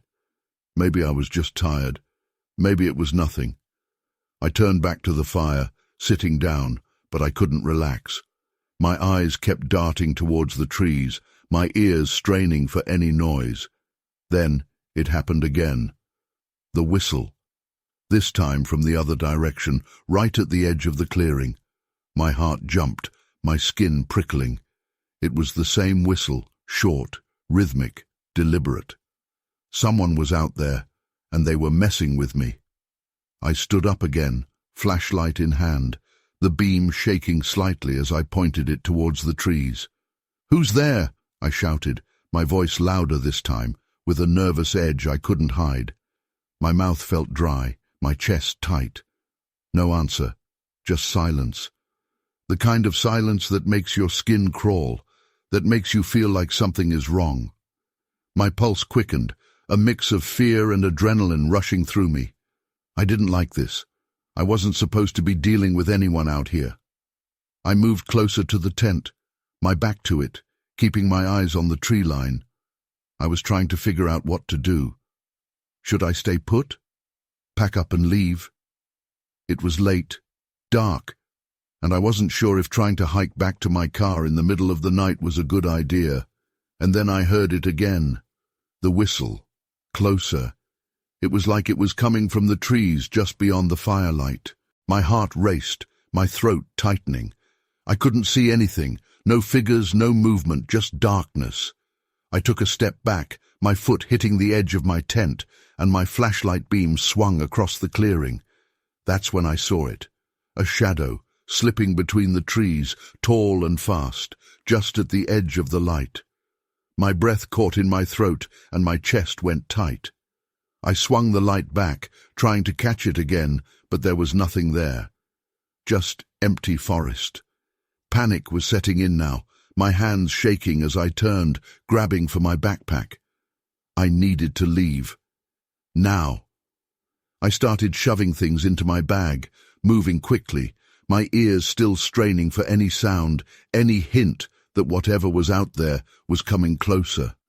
The whistle came again, from the opposite side of the clearing, like whoever it was had circled around me. My hands fumbled, the zipper of my bag getting caught as I tried to close it. I could feel my pulse in my throat, my breath coming in shallow gasps. It felt like I was running out of time. I grabbed my bag, yanking it onto my shoulders, and turned off the flashlight to keep from giving away my position. The firelight was dim now, the flames flickering low, casting long, dancing shadows across the clearing. I glanced around, trying to spot anything out of place, but it was just trees and darkness. I could barely see the edge of the clearing. Then I heard movement. Footsteps. Slow, deliberate, crunching on the dry leaves and twigs just beyond the edge of the clearing. My stomach twisted, and a surge of pure adrenaline shot through me. I knew I had to move. I didn't have time to take the tent down. I could leave it, just get out, get away from whatever was out there. I turned, making for the path that led back towards my car, my flashlight still off. I didn't want to draw attention, didn't want whoever was out there to see where I was going. The night was dark, the moon barely visible behind the thick clouds. I could hardly see where I was stepping, but I didn't care. I just had to get away. I moved quickly, my feet crunching on the forest floor, my breath coming in short, ragged bursts. I kept glancing over my shoulder, half expecting to see someone behind me, but there was nothing, just the dark shapes of trees, the faint glow of my campfire getting smaller and smaller as I moved away. The whistle came again, louder this time, closer, from somewhere off to my left. My heart pounded, my entire body tensing, and I broke into a run. My feet slipped on the uneven ground, roots and rocks making it hard to keep my balance, but I pushed forward, my flashlight still off, relying on what little moonlight there was to guide me. I could hear something behind me now, footsteps, branches snapping, like whoever it was following me. The fear was like a weight on my chest, making it hard to breathe, hard to think. My lungs burned, my legs ached, but I didn't stop. I couldn't stop. I had to get to the car, had to get out of these woods. The path twisted and turned, the forest dense on either side, the darkness pressing in. I stumbled, nearly falling, my foot catching on a root, but I caught myself, pushing forward, my heart pounding in my ears. The footsteps were closer now, the sound of someone running, chasing me. I could see the parking lot up ahead, the faint outline of my car just visible through the trees. I pushed myself harder, my breath coming in desperate gasps, my legs screaming in protest. The footsteps were right behind me now, the sound of them loud, pounding, like whoever it was just a few steps away. I reached the car, fumbling with the keys, my hands shaking so badly I dropped them. "Shit," I whispered, my voice breaking, my fingers scrambling in the dirt, grabbing the keys. I could hear the footsteps, the sound of someone moving through the underbrush just beyond the edge of the parking lot. I found the keys, yanking them up, shoving them into the lock, my breath coming in ragged bursts. I threw the door open, diving inside, slamming it shut behind me, locking it. My hands were trembling as I started the engine, the headlights flicking on, illuminating the edge of the parking lot. For a moment, I saw them. A figure, tall, standing at the edge of the trees, just outside the range of the headlights. I couldn't see their face, just the outline, the way they stood there, still, watching me. My heart was pounding so hard I thought it might burst, my entire body trembling. I didn't wait. I slammed the car into reverse, the tires spinning for a moment before catching, the car lurching backward. I turned, my eyes never leaving the figure at the edge of the trees. They didn't move, just stood there, watching, as I backed out of the lot, my headlights bouncing on the uneven ground. I put the car into drive, my hands gripping the wheel so tight my knuckles were white, and I took off, the tires kicking up dirt and gravel, the forest rushing past on either side. I didn't look back, didn't want to see if they were still there, still watching. I drove for what felt like hours, my hands shaking, my chest tight, my mind racing. I couldn't shake the image of that figure, standing there at the edge of the forest, the way they'd been watching me, the whistle, the footsteps, the feeling that I wasn't alone. It was all too real. I finally reached the nearest town, pulling into a brightly lit gas station, my body sagging with exhaustion, the adrenaline draining away, leaving me shaky and cold. I parked, my hands still gripping the wheel, my breath coming in shallow gasps. I looked around, the bright lights of the station making me feel a little safer, the fear slowly fading. But even now, I can't shake that feeling, that I wasn't supposed to be there, that something, someone, wanted me gone. I still hear that whistle sometimes in my dreams, that sharp, rhythmic sound that sends a chill down my spine, and I know, no matter what, I'm never going back. Motion sensors triggered at 9:17 a.m. Multiple contacts moving through the deep tunnels. Too big for bats, too fast for humans, too coordinated for cave wildlife. That was my first warning. I should have listened. My name is Elena Petrova. I'm a speleologist from Moscow State University, specializing in cave system mapping. I was documenting a new passage network in Carlsbad Caverns last winter, December 12th. Temperature in the deep caves, constant 56 degrees. Humidity, 98%. My equipment was standard for deep cave work. Helmet-mounted LED lights, backup chemical lights, survey laser, motion sensors, digital mapping tools, emergency radio, 3 days of supplies. I'd mapped over 200 cave systems in my career. This was routine work. The new passages were discovered during routine maintenance. Narrow opening in the limestone wall led to an unmapped network of tunnels. Initial scans showed at least 3 miles of passages, multiple levels, complex intersections, perfect research opportunity. I set up my base camp in a large chamber 800 feet below surface level. Good ventilation, stable rock, multiple escape routes. The motion sensors went around the perimeter. Standard procedure for solo mapping. Always know what's moving in the dark. The first anomaly appeared at 9:17 a.m. Motion sensors showed multiple contacts, moving fast through the lower tunnels. The pattern was wrong, too regular, too purposeful. I checked the equipment calibration. Everything worked perfectly. The temperature dropped at 9:20 a.m., 15 degrees in 3 minutes. Impossible in a deep cave. The humidity spiked. Water condensed on the walls. My breath made clouds in the LED beam. The air felt thick, heavy, like breathing cold soup. I heard the first sound at 9:25 a.m., scratching noises, coming from the deep tunnels, not bats, not rats, not falling rocks, regular pattern, deliberate movement, getting closer. The motion sensors tracked it perfectly, multiple contacts converging on my position. My hands shook as I checked the survey laser. The beam showed movement in the tunnel mouth.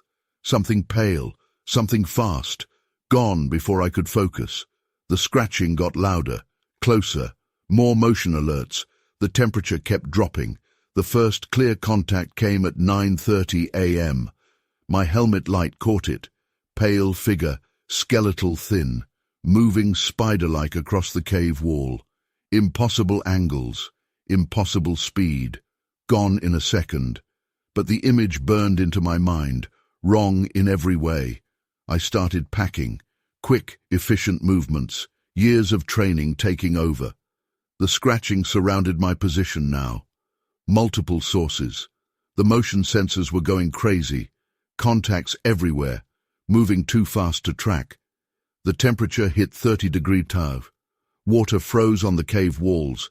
Ice crystals formed in impossible patterns, geometric shapes, perfect fractals, growing as I watched. The scratching got louder, closer. I could smell something now, chemical scent, like old bones and ozone. My radio died at 9:35 a.m. All electronics failed at once. Total darkness. I lit a chemical light. Green glow showed more movement, more pale figures, crawling on walls, ceiling, floor, surrounding my position, getting closer, moving in perfect synchronization. I saw them clearly then, humanoid but wrong. Too tall, too thin, joints bent backward, no faces, just smooth pale skin stretched over bone.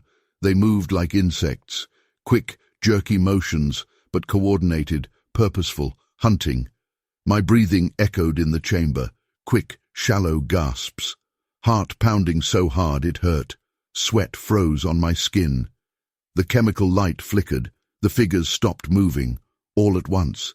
Perfect stillness. Watching me with eyeless faces.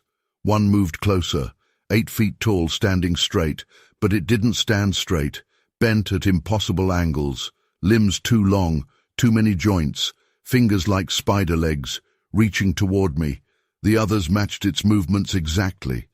Perfect mirror images. I ran, grabbed my emergency pack, left everything else. The chemical light showed the way, main tunnel, then left, then right. The mapping was automatic, instinctive, but they followed. I heard them moving, scratching, getting closer, always closer. The tunnel narrowed, had to crawl. Limestone scraped my back. The chemical light showed them following, moving faster in the tight space, more coordinated, more fluid. The scratching was right behind me now, cold air on my neck, smell of chemicals and death. My light died at 9:45 a.m. Total darkness, but I could still hear them, still feel them moving. The tunnel vibrated with their passage. The air got colder, thicker, hard to breathe. My chest hurt from the pressure. Blood ran from my nose, frozen instantly. Something touched my leg, cold, hard, like bone wrapped in wet silk. I kicked out, hit nothing, but the touch came again. Multiple contacts now, light touches, testing, learning. I screamed. The sound echoed endlessly. The touches stopped. A new sound started. High-pitched whine, like metal under stress. It came from them. Some kind of communication. The pitch changed, rose higher. My ears popped. Pressure built in my skull. More blood. From ears now. Eyes too. The tunnel widened suddenly. I stumbled into a chamber. Fell hard, rolled, stopped against a wall. Complete darkness. But I could feel them entering the space, feel them surrounding me. The air moved with their passage, cold currents against my skin. My backup light, last emergency chemical. Green glow filled the chamber, showed me everything. Wish it hadn't. They covered every surface, dozens of them, pale bodies interlocked, moving as one organism. All focused on me, all-reaching. The high-pitched sound became a scream, metal on metal. The pressure in my head was unbearable. Blood poured from my nose, ears, eyes. The chemical light flickered. They moved closer. Perfect coordination, perfect purpose, hunting pattern. A rumble shook the chamber, deep vibration from above. The creatures stopped, heads tilted, listening. Another rumble, louder, closer. They moved back suddenly, retreating to the walls. The screaming changed pitch, became uncertain. Tourist tram, had to be, passing overhead on the main cavern route. Regular tours started at 10 a.m. The vibrations continued. The creatures retreated further, melting into cracks, disappearing into shadows. The pressure eased. The screaming stopped. I ran again, followed the vibrations up, scrambled through tunnels, climbed rock faces. My body moved automatically, survival instinct taking over. No thoughts, just movement, up, always up, toward the sound of humans and machines. I reached a marked tunnel at 10:15 a.m. Emergency exit sign glowed red in the darkness.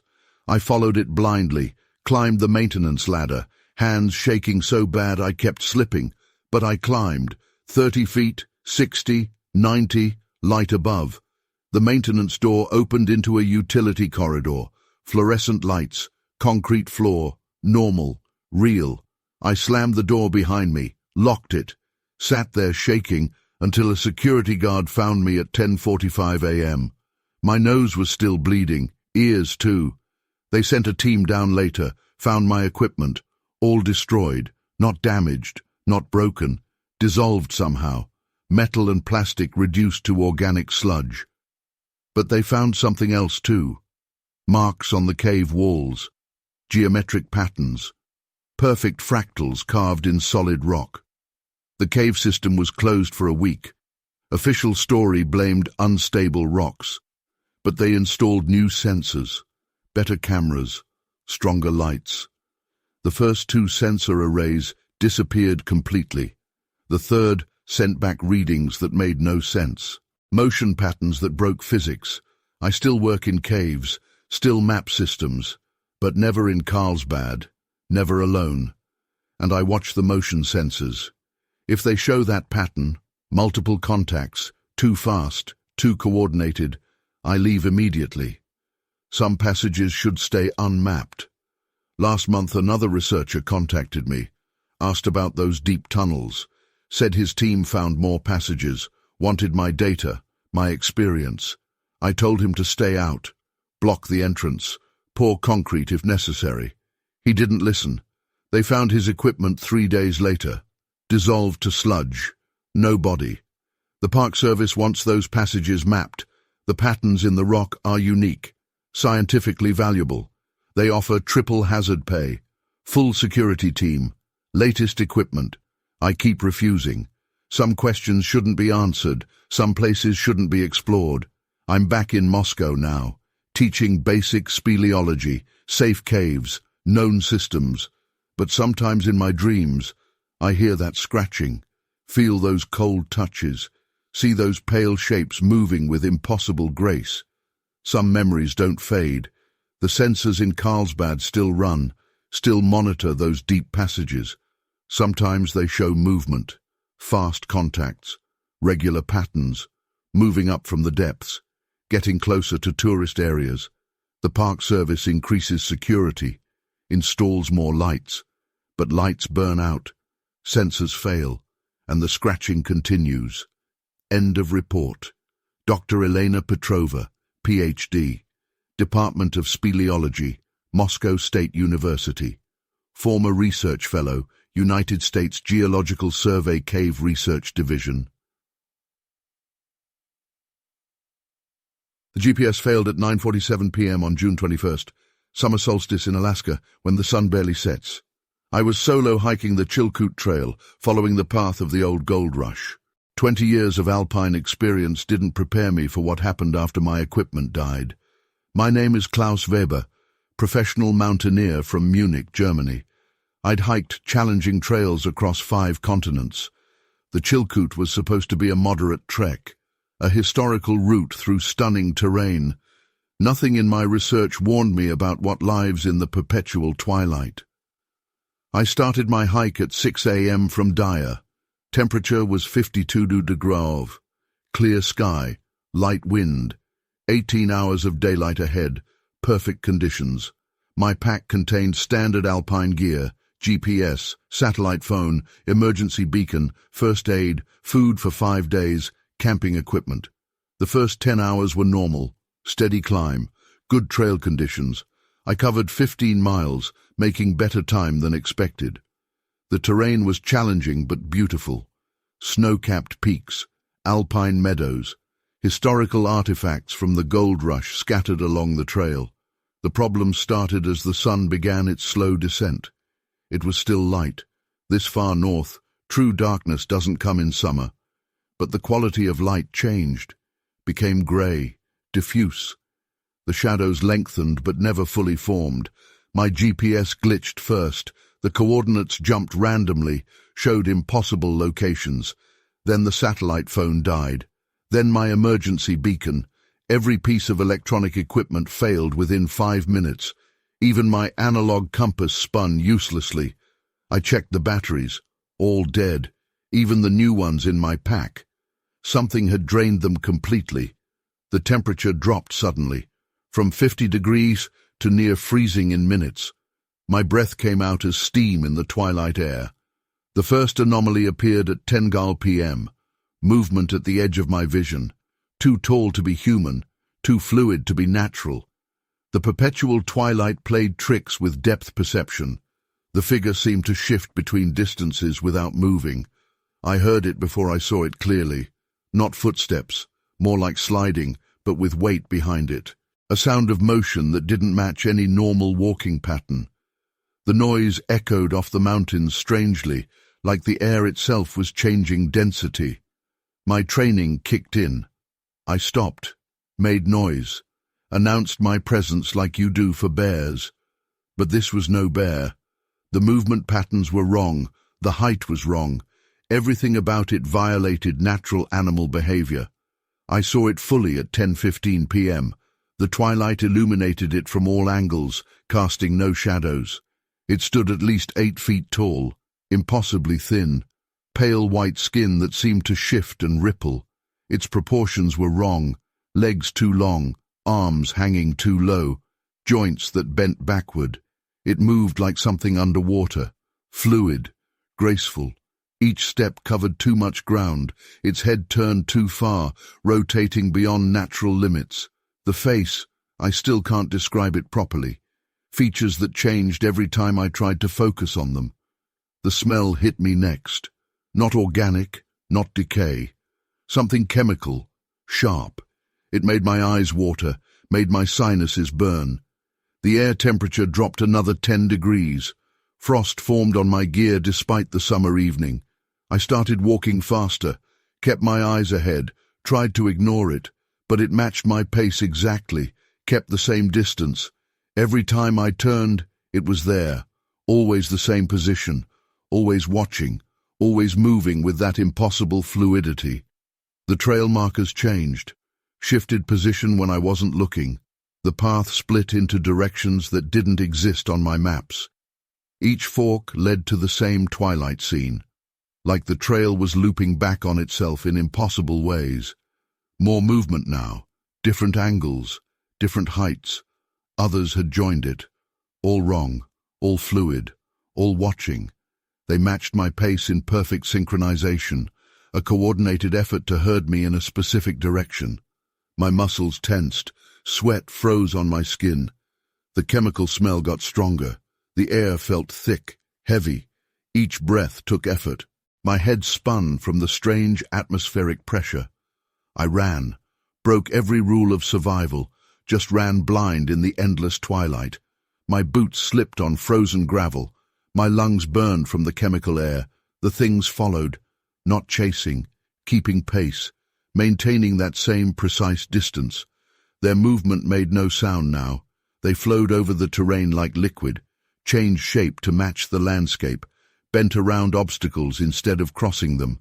The twilight seemed to bend with them, creating darkness where there should be light. I fell, slid down a scree slope, lost my pack. The strap snapped from the impact. I watched it tumble into a ravine, didn't stop to retrieve it, kept running. The chemical smell followed, the temperature dropped lower. Ice crystals formed in my beard. The trail disappeared, just ended at a rock face. I turned around. They had formed a semicircle, 7 of them, all identical, all wrong, all moving with that liquid grace. The twilight distorted around them like heat waves. They raised their arms in unison. The limbs stretched too far, fingers too long, too many joints. The movement created patterns in the air like ripples in water. The chemical smell became overwhelming. My vision blurred. My legs weakened.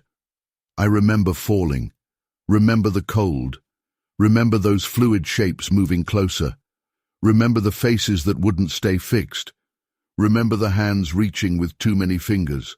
I woke up at the trailhead, back in Dyer, 15 miles from where I'd lost consciousness. The sun was rising. Normal morning, normal temperature. No chemical smell, no impossible creatures. Just me, without my pack, without my equipment. Search and rescue found my pack 2 days later. Every piece of electronic equipment was dead. Batteries corroded like they'd aged years in hours. The metal components showed strange crystalline patterns. The fabric had changed color from exposure to unknown chemicals. The authorities investigated, found nothing. No traces of the creatures, no evidence of chemical contamination. Just another stranger story from the Chilkoot Trail. They get 3 or 4 reports like mine every summer. Always during the solstice, always in the twilight. The local tribes know about them, have stories about tall, pale things that walk without touching the ground, things that come in the twilight when the sun forgets to set. Their ancestors marked certain parts of the trail with warnings, symbols we can't read anymore. The evidence exists. The chemical analysis of my pack showed impossible compounds, elements in configurations that shouldn't be stable. The crystalline patterns in the metal match no known natural formation. The GPS data, recovered from the corrupted memory, shows coordinates that don't exist in normal space. I still climb mountains, still hike trails, but never alone now, never in twilight, never near the solstice. I watch the shadows for fluid movement, listen for that sliding sound, smell for that chemical tang in the air. They let me go that night, led me back to the trailhead, and left me there. I try not to think about why. Try not to remember the synchronization of their movements, the purpose in their actions, the intelligence behind those shifting faces. The Chilkoot Trail holds secrets, things that live in the space between light and dark, things that walk like liquid and change like twilight, things that watch us pass through their territory and sometimes decide to guide us back. Sometimes, when the light gets grey and diffuse, I smell that chemical scent, see movement that's too fluid, feel the temperature drop suddenly. The twilight bends strangely, and for a moment the shadows move wrong. And I know they're still out there, still watching, still walking their liquid paths through the endless Alaska twilight. Waiting.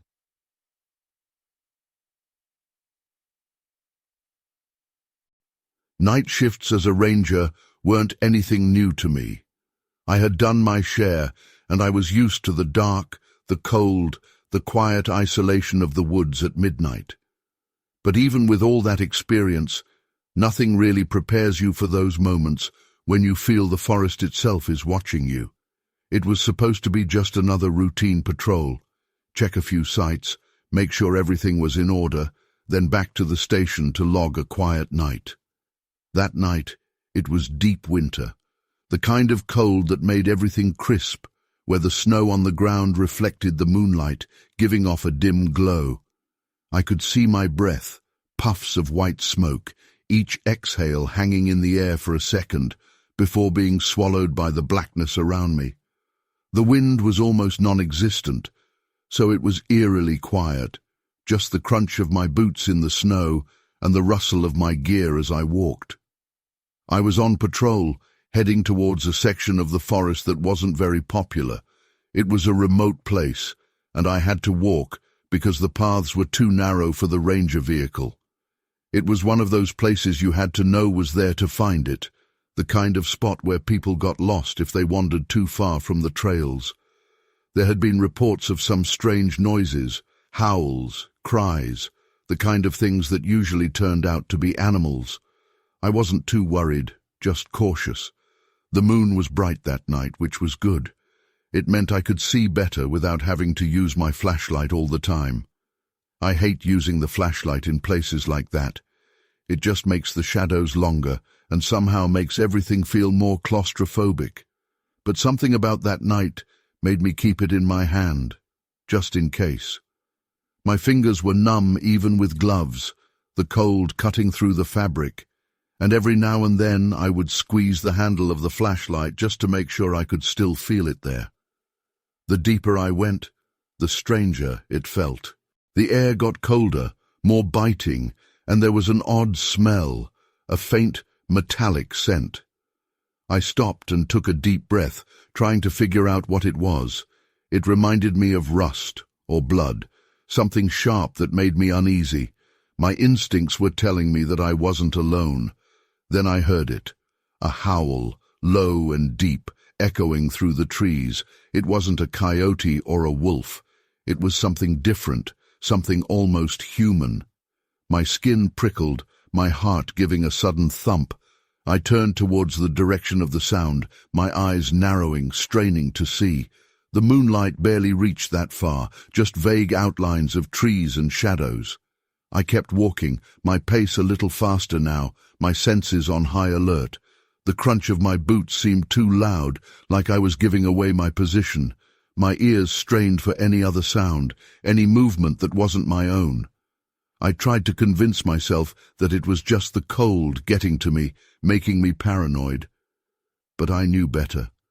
The forest was never truly silent. The howl came again, closer this time, followed by a rustling sound. The kind of noise that makes you freeze, that tells you that something is moving, circling. My stomach tightened, and I reached for my radio, clicking it on. Static crackled in my ear, but no voices. "This is Dylan. I'm in Section 14, heard some noises.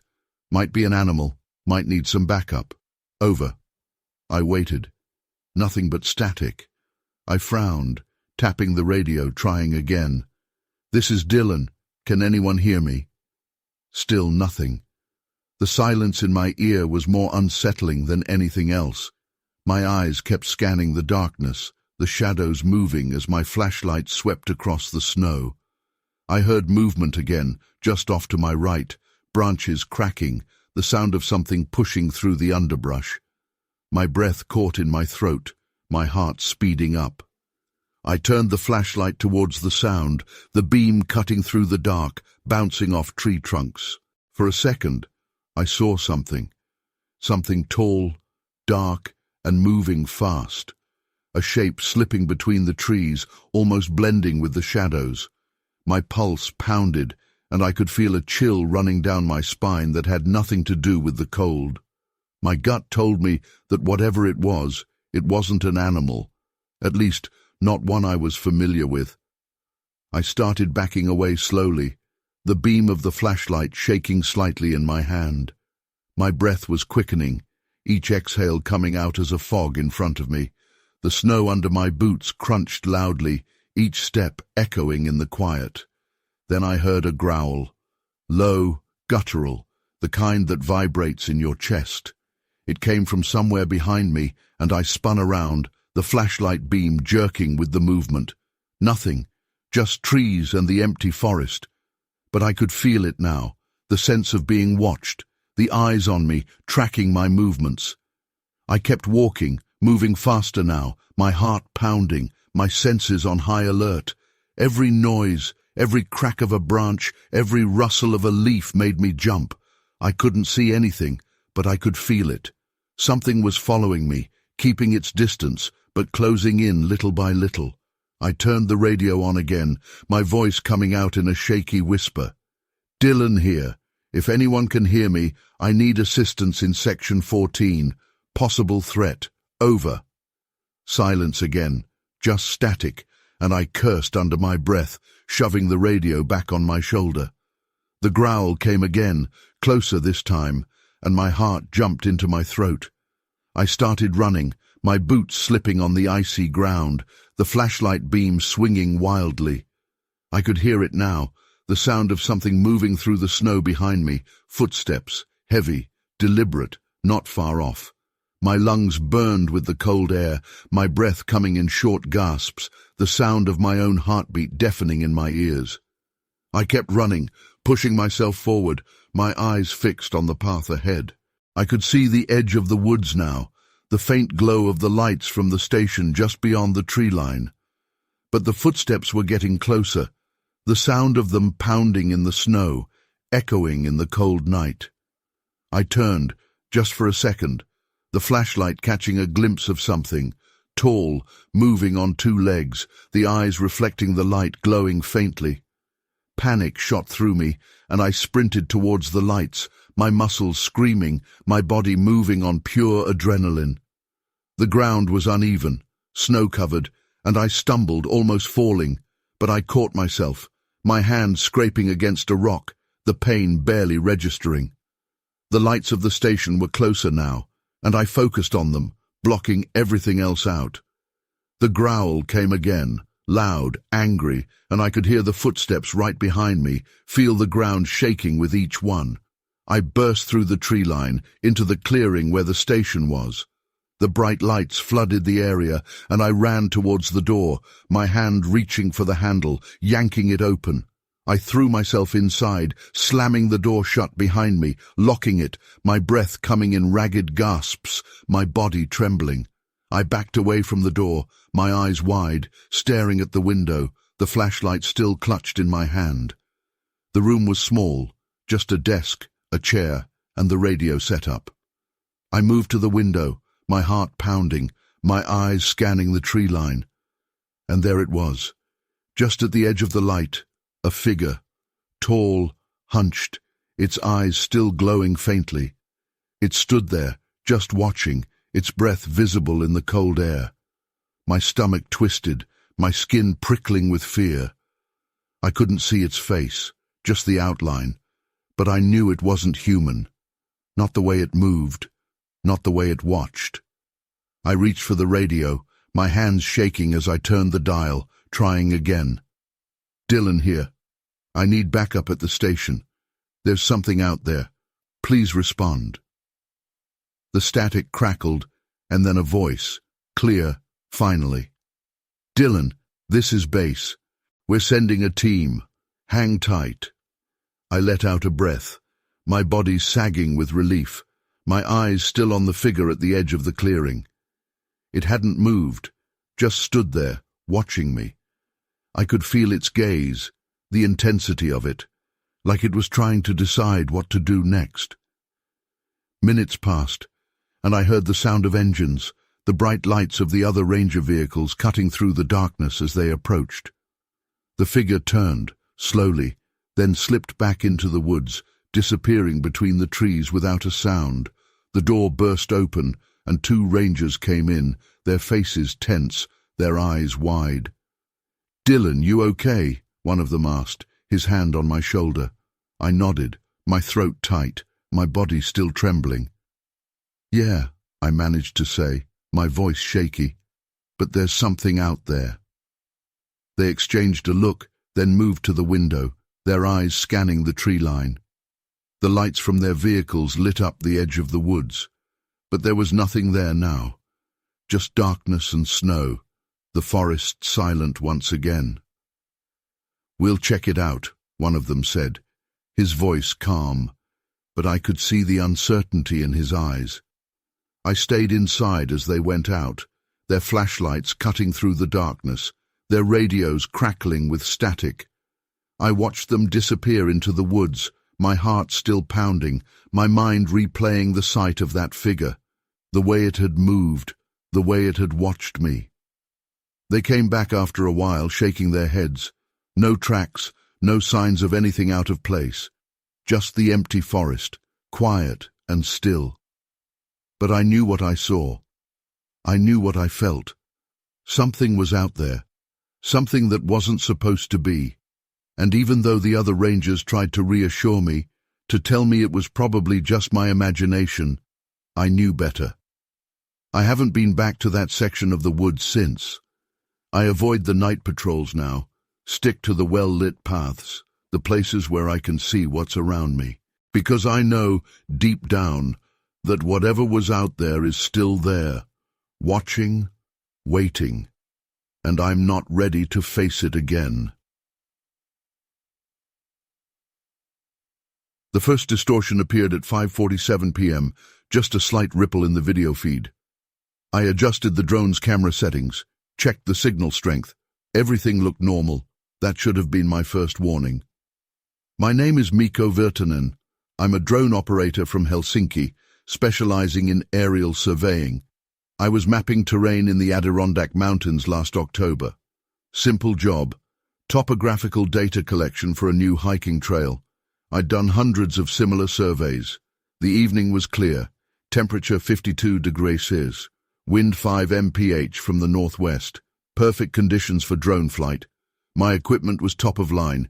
DJI Matrice 300 RTK, multiple cameras, LiDAR scanner, thermal imaging, redundant control systems. Total cost, $45,000.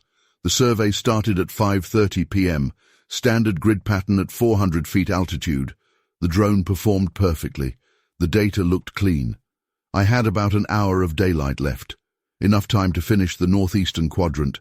The video distortion got worse at 5:50 p.m. Digital artifacts, signal breakup. But the telemetry was solid.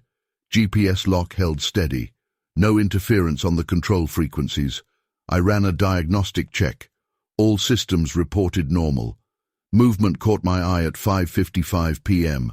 Something large crossing between the trees below the drone. Too fast for a bear, too big for a deer. The thermal camera showed nothing, just cold space where a heat signature should be. I dropped the drone to 200 feet, switched to optical zoom. The movement came again, dark shape, canine features, but wrong somehow. Walking upright, at least 7 feet tall, moving with unnatural smoothness through the forest. My hands started shaking. The drone's camera tracked the movement automatically. The shape kept appearing and disappearing, moving too fast for clear focus. The video feed showed increasing distortion around the target. A sound came through my headphones at 6 p.m., low-frequency rumble, like a wolf's growl but deeper, impossibly deep. The drone's microphones shouldn't pick up anything from that altitude, but the sound was clear, getting louder. The creature stopped in a small clearing, stood upright, looked directly at the drone. The camera finally got a clear shot. I hit record. The image made no sense. Canine head, human shoulders, long arms ending in massive claws. Proportions all wrong. The video feed corrupted around the creature. Digital noise, pixelation. But the distortion had pattern, purpose. Like the air itself was warping.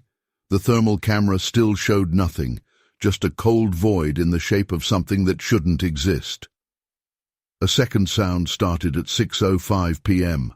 Higher pitch, complex harmonics, like a wolf's howl mixed with human vocals. The drone's audio sensors overloaded. Static filled my headphones, the creature's head tilted back, mouth opened too wide.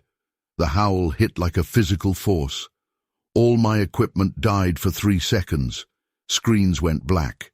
When they came back, the creature was gone. The clearing was empty, but the distortion remained. A rippling in the air like heat waves in winter. I raised the drone to 300 feet, switched to wide-angle view. Movement flickered at the edge of the frame. The creature was running, not like a wolf, not like a human. Smooth, powerful strides that covered impossible distance. The video distortion followed it, a wake of corrupted reality. Trees swayed in its passage, the ground rippled, the thermal camera started working again, showed cold trails spreading out from the creature's path, freezing the air itself. I pushed the drone to maximum speed, tried to keep pace. The creature moved faster. The howl came again. Equipment failure. 3 seconds of darkness. When video resumed, it was closer. Looking up at the drone, those eyes reflecting red in the camera. The control signal started breaking up at 6:15 p.m. The drone wasn't responding correctly. Movements became sluggish. The creature paced below, watching, waiting. The cold trails spread further. The video distortion grew stronger. Another howl, different tone. The drone's right motors failed, started losing altitude. The creature moved suddenly, straight up, impossible leap.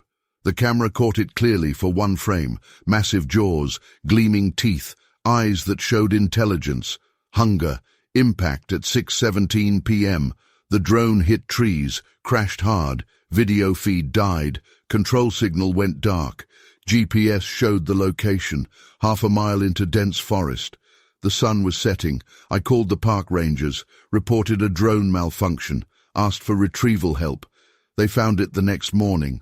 The drone was intact, no crash damage, but the surface was different.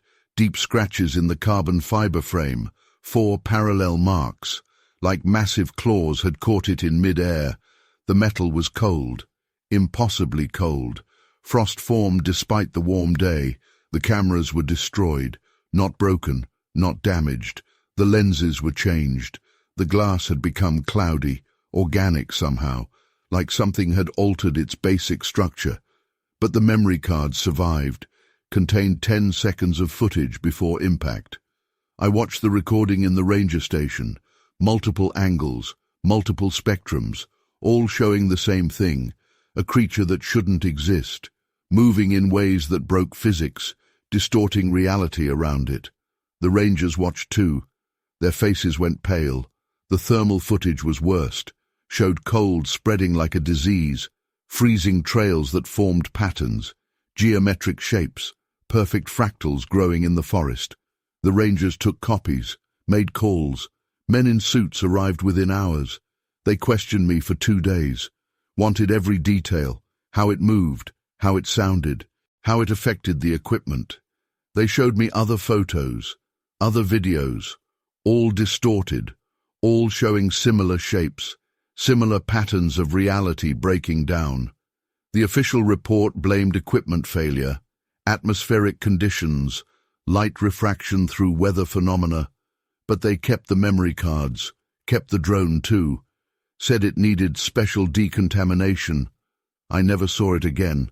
I still operate drones, still do surveys, but never in the Adirondacks, never at sunset.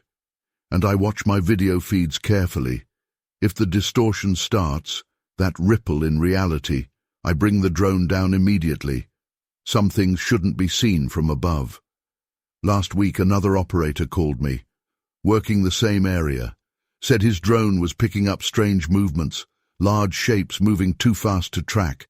I told him to land immediately, get out before sunset. He laughed it off. They found his drone 3 days later. The metal had changed, become organic. Cold radiated from it like a frozen sun. The survey company wants that area mapped. The terrain data is incomplete. They offer triple my normal rate. New equipment, better cameras. I keep refusing. Some places should stay uncharted. Some territories should remain unknown. I've mapped every other part of those mountains, documented every peak and valley. But that section stays blank in my files. Dark space on the map. Let someone else fill it in. Let someone else explain what hunts there. The rangers installed automated cameras last month. High-resolution video, multiple spectrums. The cameras lasted 3 days. They found them changed. Lenses clouded, metal organic, cold radiating outward in fractal patterns. The memory cards showed nothing but distortion, reality breaking down around something that moved too fast to see. I'm back in Helsinki now, doing simple surveys, safe, predictable work.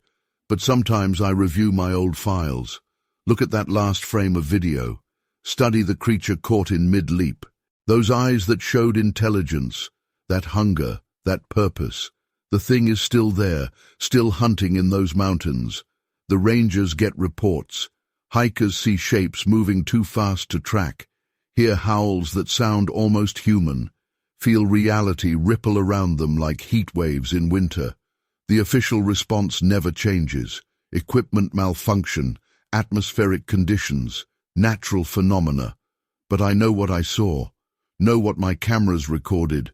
Some predators don't appear in biology books. Some hunters don't follow natural law. The Adirondacks are vast, deep, dark, perfect territory for things that break reality. End of report. Mikko Virtanen, professional drone operator, member of Finnish Aerial Survey Association, former contractor, United States Forest Service.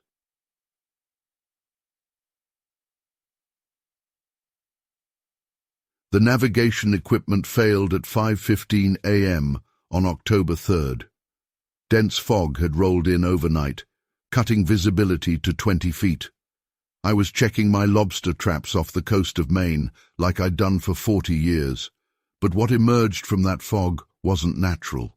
The marks it left on my gear still defy explanation.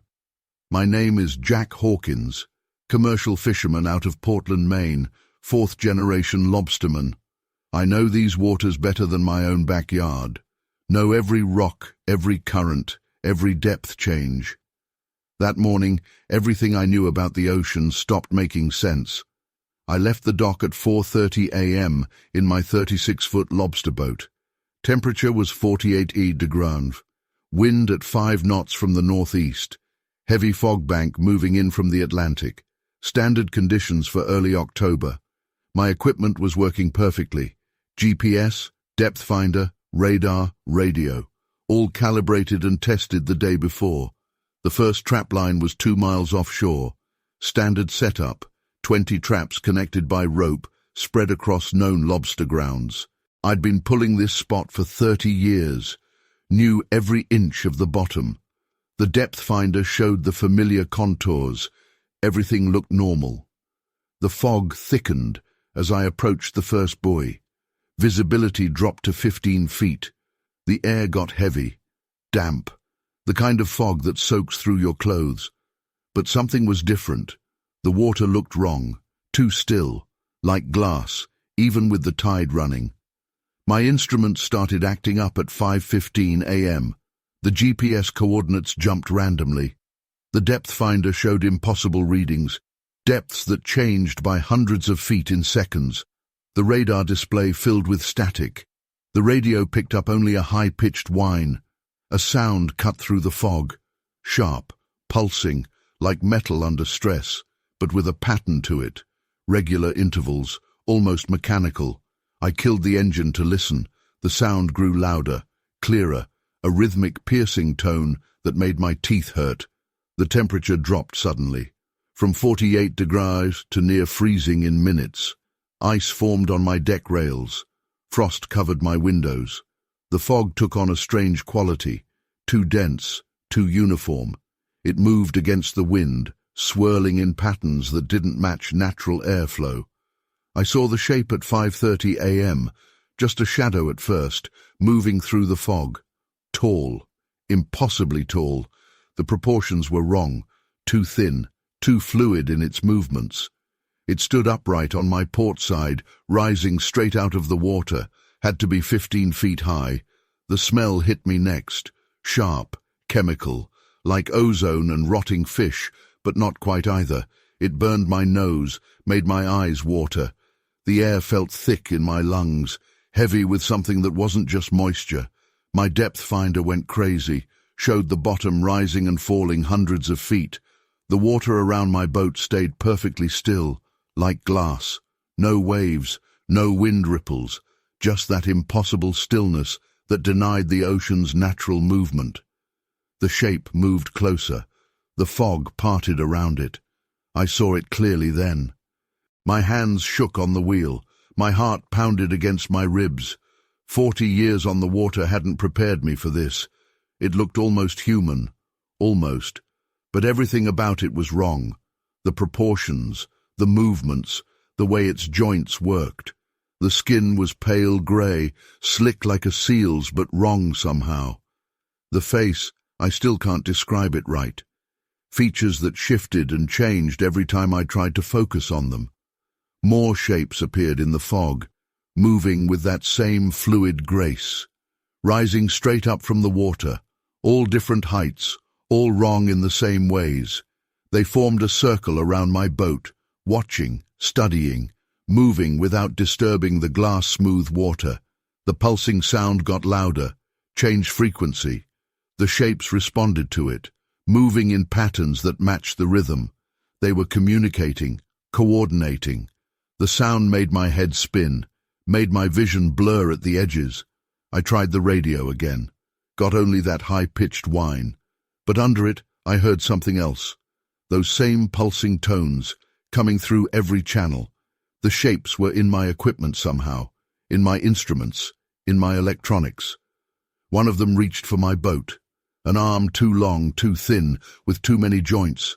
Fingers that stretched and moved wrong. I cranked the engine, full throttle. The propeller churned the dead-still water. The arm withdrew. The shape watched me flee. My trapline caught something. The buoy rope went tight.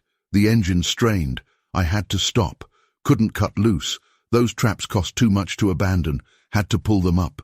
The shapes watched from the fog, still circling, still studying. The winch groaned as I hauled up the line. The traps felt too heavy. The rope was wrong, twisted in ways that defied physics. Knots I'd never seen before, patterns that hurt my eyes to look at. The first trap broke the surface. The metal was changed, warped. The bars bent in impossible angles. The mesh looked melted, but was cold to the touch. Inside, the bait was gone. Just empty space that seemed darker than it should be. More traps came up, all changed, all wrong. The metal showed signs of extreme pressure, but not from depth. The pressure had come from inside the traps, pushing outward. The mesh patterns had been altered into complex geometric shapes that shouldn't be possible with straight wire. The last trap was the worst. The metal had crystallized, formed patterns like frozen mercury. The trap door was sealed shut, the metal fused at molecular level according to later analysis. Inside, something moved in that too dark space, something that didn't belong in our world. I cut the line, left the last trap in the water. The shapes moved closer. The pulsing sound reached a peak that made my skull vibrate. The fog closed in. The temperature dropped lower. Frost crept across my windshield in those same impossible patterns. I ran, full throttle through blind fog. The shapes followed, not chasing, pacing me, keeping formation. Their movements created ripples in reality itself. The fog swirled around them in patterns that denied fluid dynamics. My GPS was useless. Compass spun wildly. I navigated by pure instinct, 40 years of muscle memory guiding me home. The shape stayed with me the whole way, just at the edge of visibility, always watching, always moving with that liquid grace. I reached the harbor at 6:45 a.m. The shape stopped at the breakwater, drew back into the fog. The temperature returned to normal. My instruments came back online. Everything worked perfectly again, like nothing had happened. The Coast Guard investigated, found nothing, but they took my twisted traps, sent them for analysis. The results came back classified. Men in suits asked me questions for hours, made me sign papers, told me not to talk about what I'd seen, but the evidence exists. I kept one trap, hide it in my shed. The metal is still changing, still forming those crystalline patterns, still warping in ways that metal shouldn't move. The dark space inside still seems too dark, too deep, too wrong. The old-timers know about them, have stories about tall things that rise from deep water, things that study our boats and change our equipment, things that communicate in pulses and move like liquid. The old fishing charts show warnings, marks in the water where boats disappear. I still fish these waters. Have to. It's my life. But I watch the fog now, Listen for that pulsing sound. Smell for that chemical tang in the air. I don't fish alone anymore. Don't go out in heavy fog. Stay away from the spots where the water goes too still. They let me leave that day. Let me run back to harbor. I try not to think about why. Try not to remember the intelligence in their shifting faces, the purpose in their movements, the way they studied my boat and changed my traps. The ocean holds secrets, things that rise from depths we can't measure, things that move like liquid and change what they touch, things that watch us work in their territory and sometimes decide to take samples. Sometimes, when the fog rolls in thick, I hear that pulsing sound. See shapes moving too tall, too fluid. Feel the temperature drop suddenly. The water goes still as glass, and for a moment, reality bends wrong. And I know they're still out there, still studying, still changing things in ways we don't understand. Waiting. It started with a decision I thought was harmless. I was out on one of my longer hikes, taking a path I hadn't been on before. I was trying to reach this old abandoned cabin that I had heard about. Some people mentioned it, saying it was spooky and eerie, the kind of place that sounded like a cool adventure to take on a day off. So, of course, I was curious. I packed my backpack, filled a couple of water bottles, and made sure I had enough food for the trip. I wasn't expecting anything more than an empty structure and maybe a few critters that had made it their home. But I couldn't have been more wrong. The day was bright when I started out, the kind of cold, crisp morning that made your breath visible in front of your face. I remember setting out on the trail, feeling confident, the crunch of the dirt and leaves under my boots grounding me. I had been hiking for years. I knew what I was doing, or at least I thought I did. The sun was high, the sky was that bright winter blue, and everything seemed perfect. But then, as it always goes, things started to change. The trail was easy enough at first, well marked, a clear path through the woods. The wind rustled through the trees, and birds chirped high up in the branches. It was peaceful, exactly what I wanted. But as I went deeper, the forest started to feel different. The air got colder, the wind sharper, and I couldn't hear the birds anymore.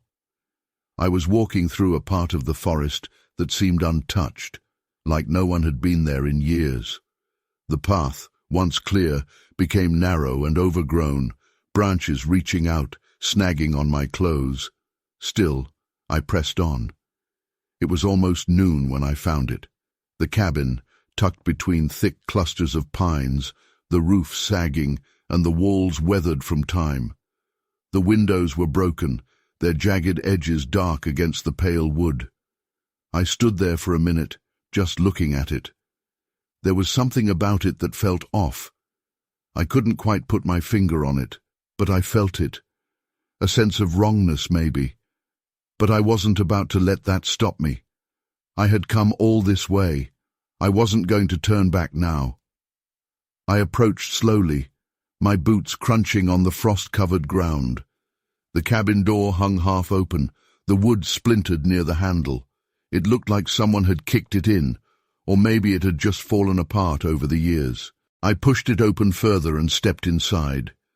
The air inside was stale, thick with dust and the scent of rotting wood. The floorboards creaked under my weight, and I had to watch my step. Some of the planks looked like they could give way at any moment. The room was empty for the most part. There were some old broken pieces of furniture, an overturned chair, a table with one leg missing, some tattered fabric that might have been a curtain once. I took it all in, the silence of the place pressing in on me. I pulled out my phone, trying to get a picture, but there was no signal, and the battery indicator was lower than I expected. I let out a sigh and slipped it back in my pocket. Suddenly, I heard it.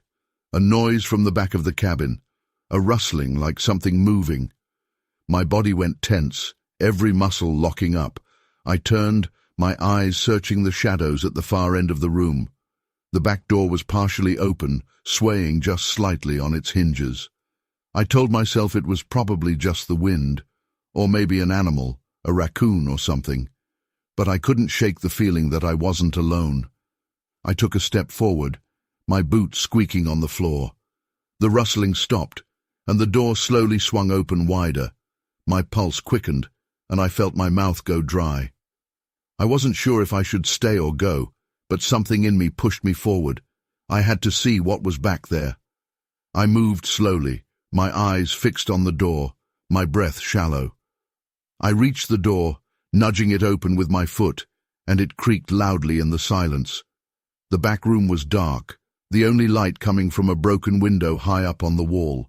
I scanned the room, and for a moment, I didn't see anything, just the empty space, more broken furniture, and a pile of old blankets in the corner. But then, something moved. The pile shifted, and I realized it wasn't blankets at all. It was a person. My heart stopped, a cold wave of fear washing over me. They were curled up, their back to me, their clothes filthy and torn. I took a step back, my mind racing. Who the hell was this? What were they doing here? "Hey!" I called out, my voice cracking. "Are you okay?" The figure didn't move. They were completely still now, like they hadn't heard me at all. I swallowed hard, my throat tight, and took another step back. My instincts were screaming at me to leave, to get the hell out of there. I turned, moving quickly back through the cabin, my boots thudding on the wooden floor. I made it to the front door, but then I heard it. A sound that made my blood run cold, a low, wheezing laugh coming from the back room. It was soft at first, almost like they were trying not to be heard, but then it grew louder, a rasping, broken sound that echoed through the empty cabin. Panic hit me, and I shoved the door open, stumbling out into the cold air. My heart was pounding, my breath coming in short, painful bursts. I didn't look back. I didn't want to see whatever was inside that cabin. I just started moving, my feet crunching over the snow, my eyes fixed on the path ahead. The forest felt different now, darker, colder, like the shadows were deeper, stretching out towards me. I moved as fast as I could, my legs shaking, my fingers numb. Every noise made me jump, the crack of a branch, the rustle of leaves.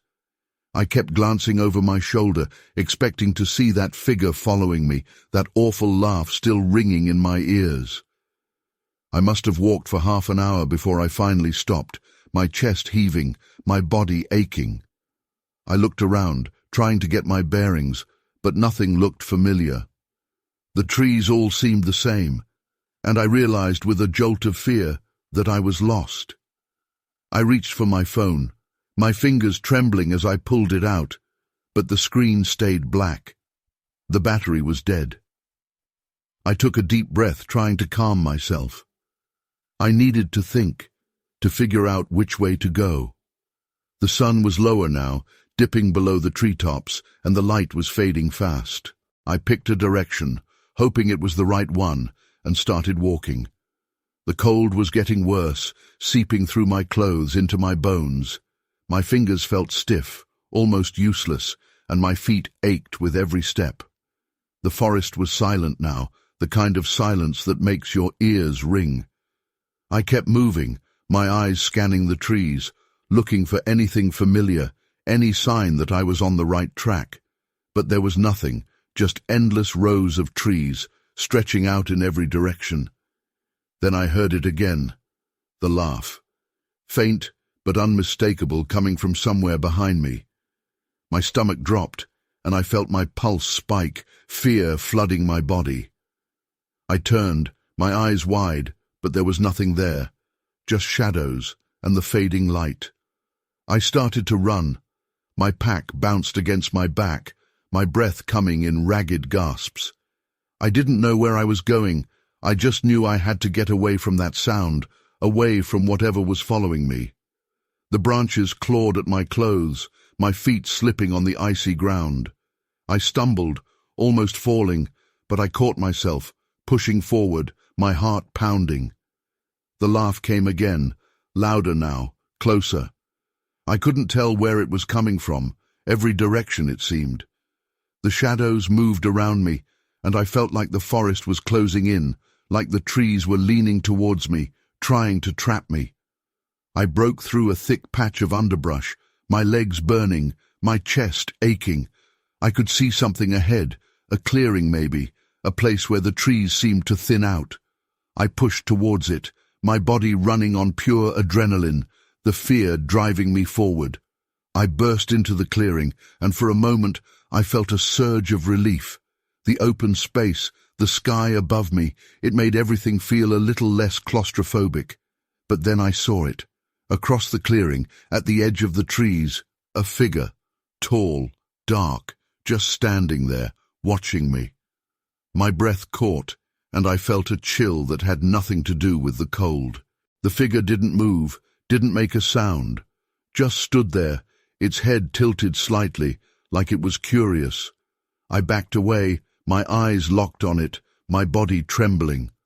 The laugh came again, but the figure didn't move. It was like the sound was coming from somewhere else, everywhere at once. My vision blurred, my head pounding, and I turned, running again, back into the forest, away from the clearing, away from whatever that was. My legs felt like they were made of lead, each step a struggle. I could barely see now, the light almost gone, the darkness closing in. The laugh echoed around me, and I felt tears stinging my eyes, the fear overwhelming me. I stumbled, falling to my knees, my hands hitting the frozen ground. My breath came in sobs, my body shaking, the cold biting into my skin. I couldn't go any further. I could hear the laugh, closer now, right behind me. I closed my eyes, my body trembling, waiting for whatever was coming. But then suddenly, there was light. A bright, blinding light that made me squint, turning my head. Voices, shouting, coming closer. I opened my eyes, blinking, and saw them, rangers, their flashlights cutting through the darkness, their faces serious, concerned. They reached me, their hands on my shoulders, pulling me up, their voices calm, reassuring. "You're okay," one of them said, his voice steady. "You're safe now." I looked around, my eyes wide, searching the shadows. But there was nothing, just the forest, quiet and still, the trees standing silent in the dark. They led me back, their lights guiding the way, their voices keeping me grounded. I kept looking over my shoulder, expecting to see that figure again, but it was gone. The laugh was gone. Everything was quiet. We reached the trailhead, and they helped me into a vehicle, the warmth of the heater washing over me, my body finally relaxing, the adrenaline draining away, leaving me exhausted. I closed my eyes, my head resting against the seat, my breath finally slowing. But even now, I can still hear it sometimes. That laugh, echoing in the back of my mind, reminding me of what I saw. I know it wasn't my imagination. I know what I heard, what I felt. And I know I'll never go back to that cabin. Not ever.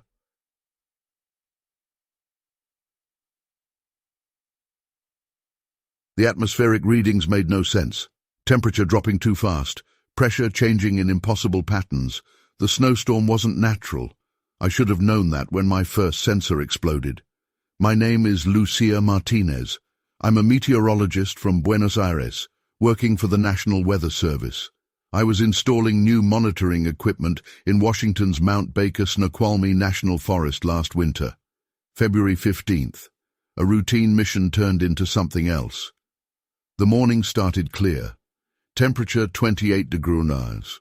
Wind from the northwest at 15 miles per hour. Perfect conditions for equipment installation.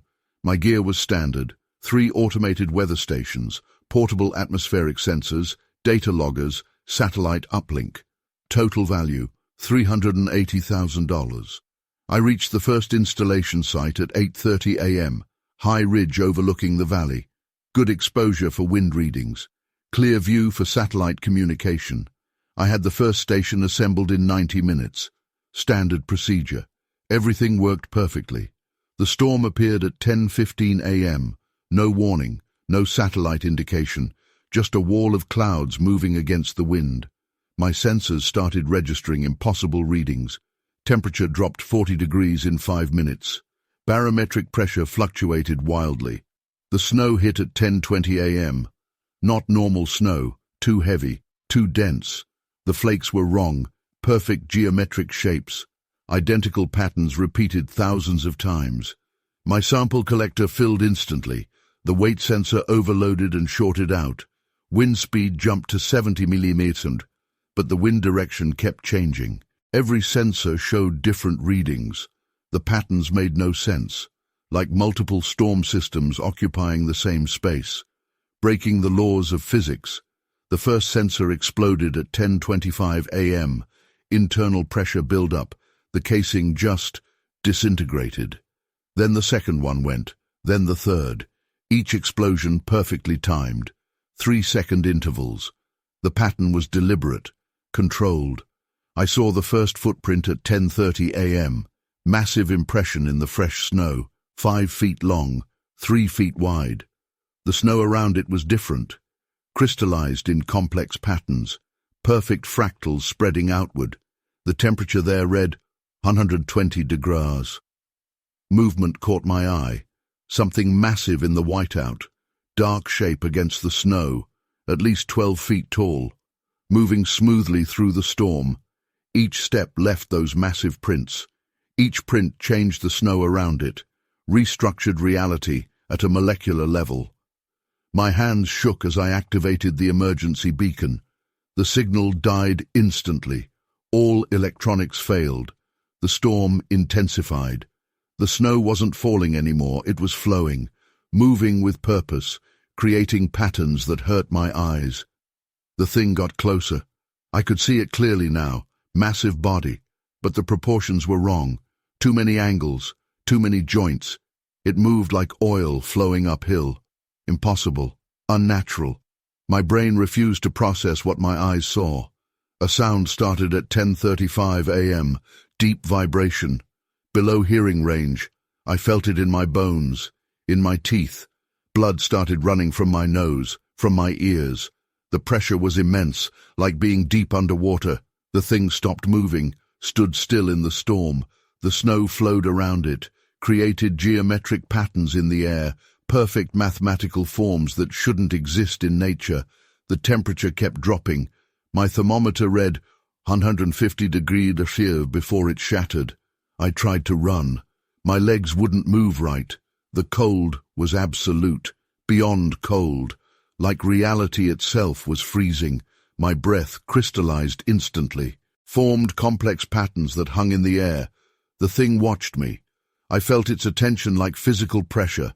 It made a sound at 10:40 a.m., not vocal, not mechanical. The sound of mathematics made real, of physics breaking down. The snow responded, moved faster, created more patterns. The fractals grew more complex, more perfect. The thing took one step toward me. The ground cracked, perfect circular pattern spreading outward. The snow changed as it spread, became something else, something that looked like snow but behaved all wrong. Reality rewrote itself with each step. My emergency radio crackled, picked up something. The thing stopped, turned its head. The movement was wrong, too smooth, too precise, like watching digital animation in real life. The radio signal got stronger, human voices cutting through the mathematical sound, search and rescue, regular patrol. The thing moved back. The snow shifted around it, created a barrier, a wall of altered reality. The temperature started rising, the pressure normalized. Blood stopped flowing from my nose. The rescue team found me at 11:15 a.m. Hypothermia, frostbite, minor brain hemorrhage from the pressure. They evacuated me by helicopter, asked what happened. I told them about the storm, the equipment failures, left out the rest. The recovery team found my weather stations the next day. The metal was changed, crystallized, like the snow, but permanent. Perfect geometric patterns etched at a molecular level. The data loggers were empty. wiped clean by something that understood digital systems too well. They analyzed the snow samples. The results made no sense. The crystalline structure was impossible, too perfect, too complex, like someone had redesigned snow from first principles, made it better, more mathematically pure. The official report blamed equipment malfunction, extreme weather conditions, hypoxia affecting my perception, but they kept the samples, kept the crystallized metal too. Men in suits arrived within days, asked very specific questions about patterns, about mathematical perfection in nature. I still work as a meteorologist, still monitor storms, but never in that forest, never alone, and I watch my readings carefully. If the temperature starts dropping too fast, if the snow starts forming perfect patterns, I pack up immediately. Some storms shouldn't be studied. Last month, another meteorologist called me, working the same area, said his equipment was showing impossible readings, temperature drops that broke physics. I told him to get out fast, don't wait for backup. He didn't listen. They found his equipment 3 days later, crystallized, changed. The metal had become something else, something more perfect. The Weather Service wants that area monitored. The storms there are unique, behave differently. They offer quadruple hazard pay, new equipment, military-grade sensors. I keep refusing. Some phenomena shouldn't be recorded. Some patterns shouldn't be analyzed. I've mapped every other weather system in those mountains, documented every storm pattern, but that area stays blank in my data, a void in the records. Let someone else explain it. Let someone else study what lives in those perfect storms. The Forest Service installed automated weather stations last week, hardened equipment, designed to withstand anything. They lasted 2 days, found them crystallized, changed. The data they recorded showed impossible patterns, reality rewriting itself around something that understood weather too well. I'm back in Buenos Aires now, monitoring normal storms, safe, predictable weather. But sometimes I look at my old samples, study those perfect snowflakes, watch how they never melt, never change, just stay there, mathematically perfect, waiting for something to make more of them. The thing is still there, still walking those mountains. The satellites show strange storms, perfect circular patterns that form and dissolve, temperatures that drop beyond possible limits. The Weather Service investigates, takes samples, studies patterns, but they're looking at it wrong. They think it's a storm that contains something, but I know the truth. It's something that contains storms, that understands weather at a level we can't comprehend, that recreates it in more perfect forms. The mathematics of reality made manifest. End of report. Dr. Lucia Martinez, Ph.D., Senior Meteorologist, National Weather Service. Former Research Fellow, United States Forest Service Climate Study Division. The blizzard hit without warning at 4:30 p.m. on December 12th. Temperature dropped to -40 Fahrenheit. Wind gusts over 50 mph. Zero visibility in the Yukon wilderness. I found the abandoned cabin just before dark. What found me there changed everything I thought I knew about survival. My name is Thomas Mackenzie, professional hunter, 25 years experience in the Canadian wilderness. I'd tracked game across the Yukon since I was 16, knew every trick for surviving the northern winters. Nothing in those years prepared me for that night in the cabin. The hunt started normally. Left my base camp at 6 a.m., clear sky, temperature at -10 Fahrenheit, light wind from the north, standard winter conditions. My pack contained standard gear, rifle, emergency supplies, food, satellite phone, GPS unit. Everything tested and ready. The first sign of trouble came at 2 p.m. The clouds rolled in too fast, too dark. The temperature began dropping rapidly. My GPS started glitching. The satellite phone showed no signal. Even my compass behaved strangely, the needle spinning randomly. By 4 p.m., the blizzard hit full force. The wind howled through the trees. Snow reduced visibility to arm's length.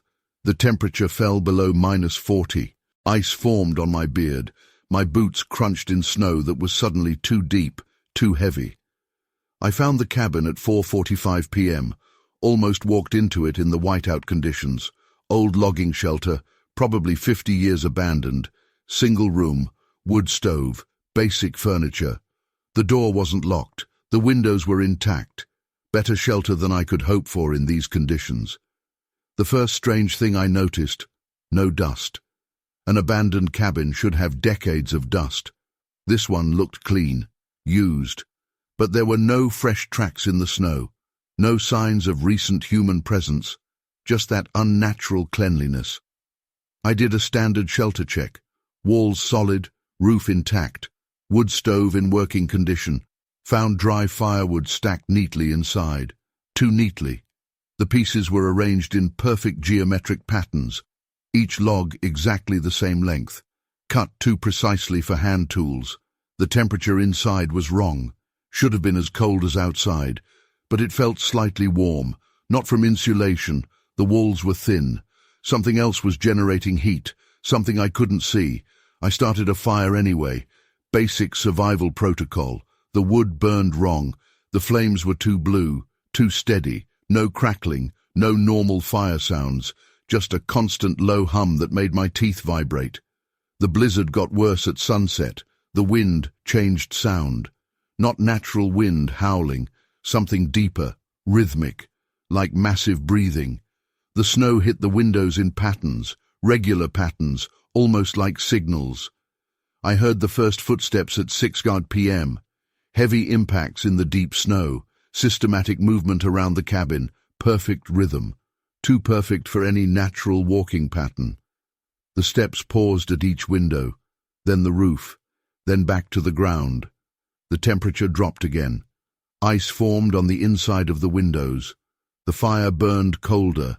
That blue flame hummed louder. The footsteps continued their methodical circuit, testing, measuring, learning. I saw it through the window at 6:30 p.m. The blizzard parted like a curtain. The thing stood 9 feet tall. Canine features, but wrong. Everything about it was wrong. The proportions, the movements, the way its joints worked backwards. It walked on 2 legs with impossible grace. Its fur was dark, matted. Steam rose from its body in the freezing air. The head turned too far, rotated beyond natural limits. The eyes reflected my firelight as solid red circles. More footsteps joined the pattern. Different rhythms, different weights, all moving with that same mechanical precision, all circling, all studying. The first one had called others to examine what it found. The smell hit me at 7 p.m., sharp, acrid, like wet dog but chemical. Wrong. It burned my nose, made my eyes water. The air felt thick, heavy. Each breath took effort, like the atmosphere had changed density. They tested the cabin systematically, pressed on the walls, tapped the windows, walked the roof, each action precise, coordinated. The cabin creaked under pressures that didn't match the creature's visible size. Reality felt thin. One looked directly at me through the window. The face shifted constantly, features rearranging themselves like liquid, but the eyes stayed fixed, intelligent, calculating, studying my reactions to their tests. My gear started failing, batteries drained instantly, metal components cracked in the cold. Even my analog watch stopped. The air temperature inside the cabin dropped below 0. My breath froze instantly. Ice patterns formed on every surface.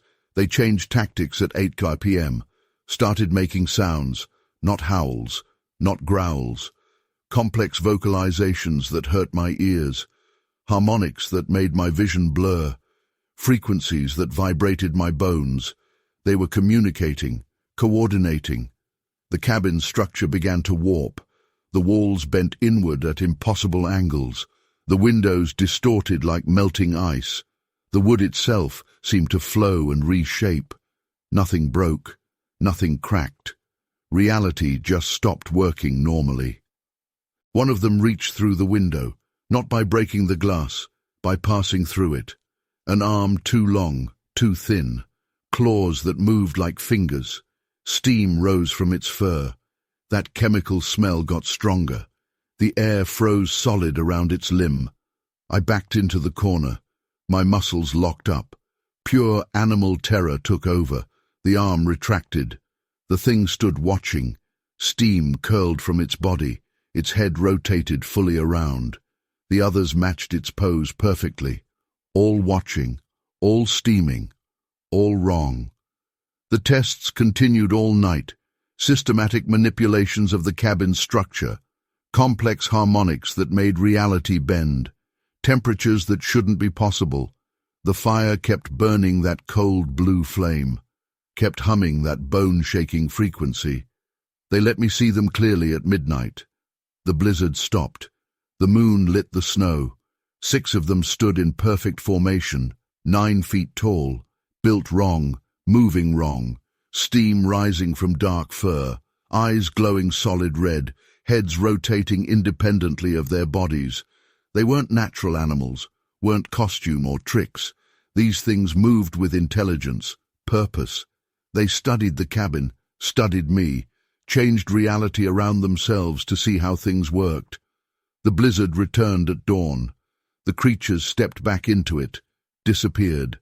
The cabin snapped back to normal. Temperature rose. The fire burned naturally orange. My gear started working again. Everything looked ordinary in the morning light. But the evidence remained. The wood showed impossible stress patterns, molecular changes that laboratories still can't explain. The windows held distortions that make light bend wrong. The geometric patterns in the firewood defy natural mathematics. I got out as soon as the storm cleared, hiked 15 miles in deep snow to reach my truck, drove straight to the ranger station, reported everything. They knew, had other reports. Similar encounters going back 50 years, always in blizzards, always involving that cabin. The cabin doesn't exist now. The rangers say it burned down years ago. The coordinates show empty forest, but hunters still find it in blizzards, still see those things walking upright in the snow, still smell that chemical scent, still hear those reality-bending harmonics. The local tribes know about them, have stories about tall things that walk like men but move wrong, things that come in the winter storms, things that study humans like we study animals. Their warnings are carved on old trees, symbols showing dog-like creatures standing upright. I still hunt the Yukon. Have to. It's my life. But I check weather reports obsessively now. Watch for storms that move wrong. Listen for harmonics that hurt my ears. Smell for that chemical tang in the air. I don't go out in blizzards anymore. Don't travel alone in winter. They let me leave that night. Let me see their tests. I try not to think about why. Try not to remember the intelligence in those glowing eyes, the purpose in their movements, the way they manipulated reality itself to study that cabin, to study me. The Yukon holds secrets, things that walk in winter storms, things that move wrong and change what they touch, things that watch us from spaces where reality bends. Sometimes when the blizzards blow in fast and dark, I hear those harmonics, smell that chemical scent, feel reality start to bend. The air gets thick, and for a moment, the snow falls in perfect patterns. And I know they're still out there, still studying, still testing the boundaries of our world, waiting.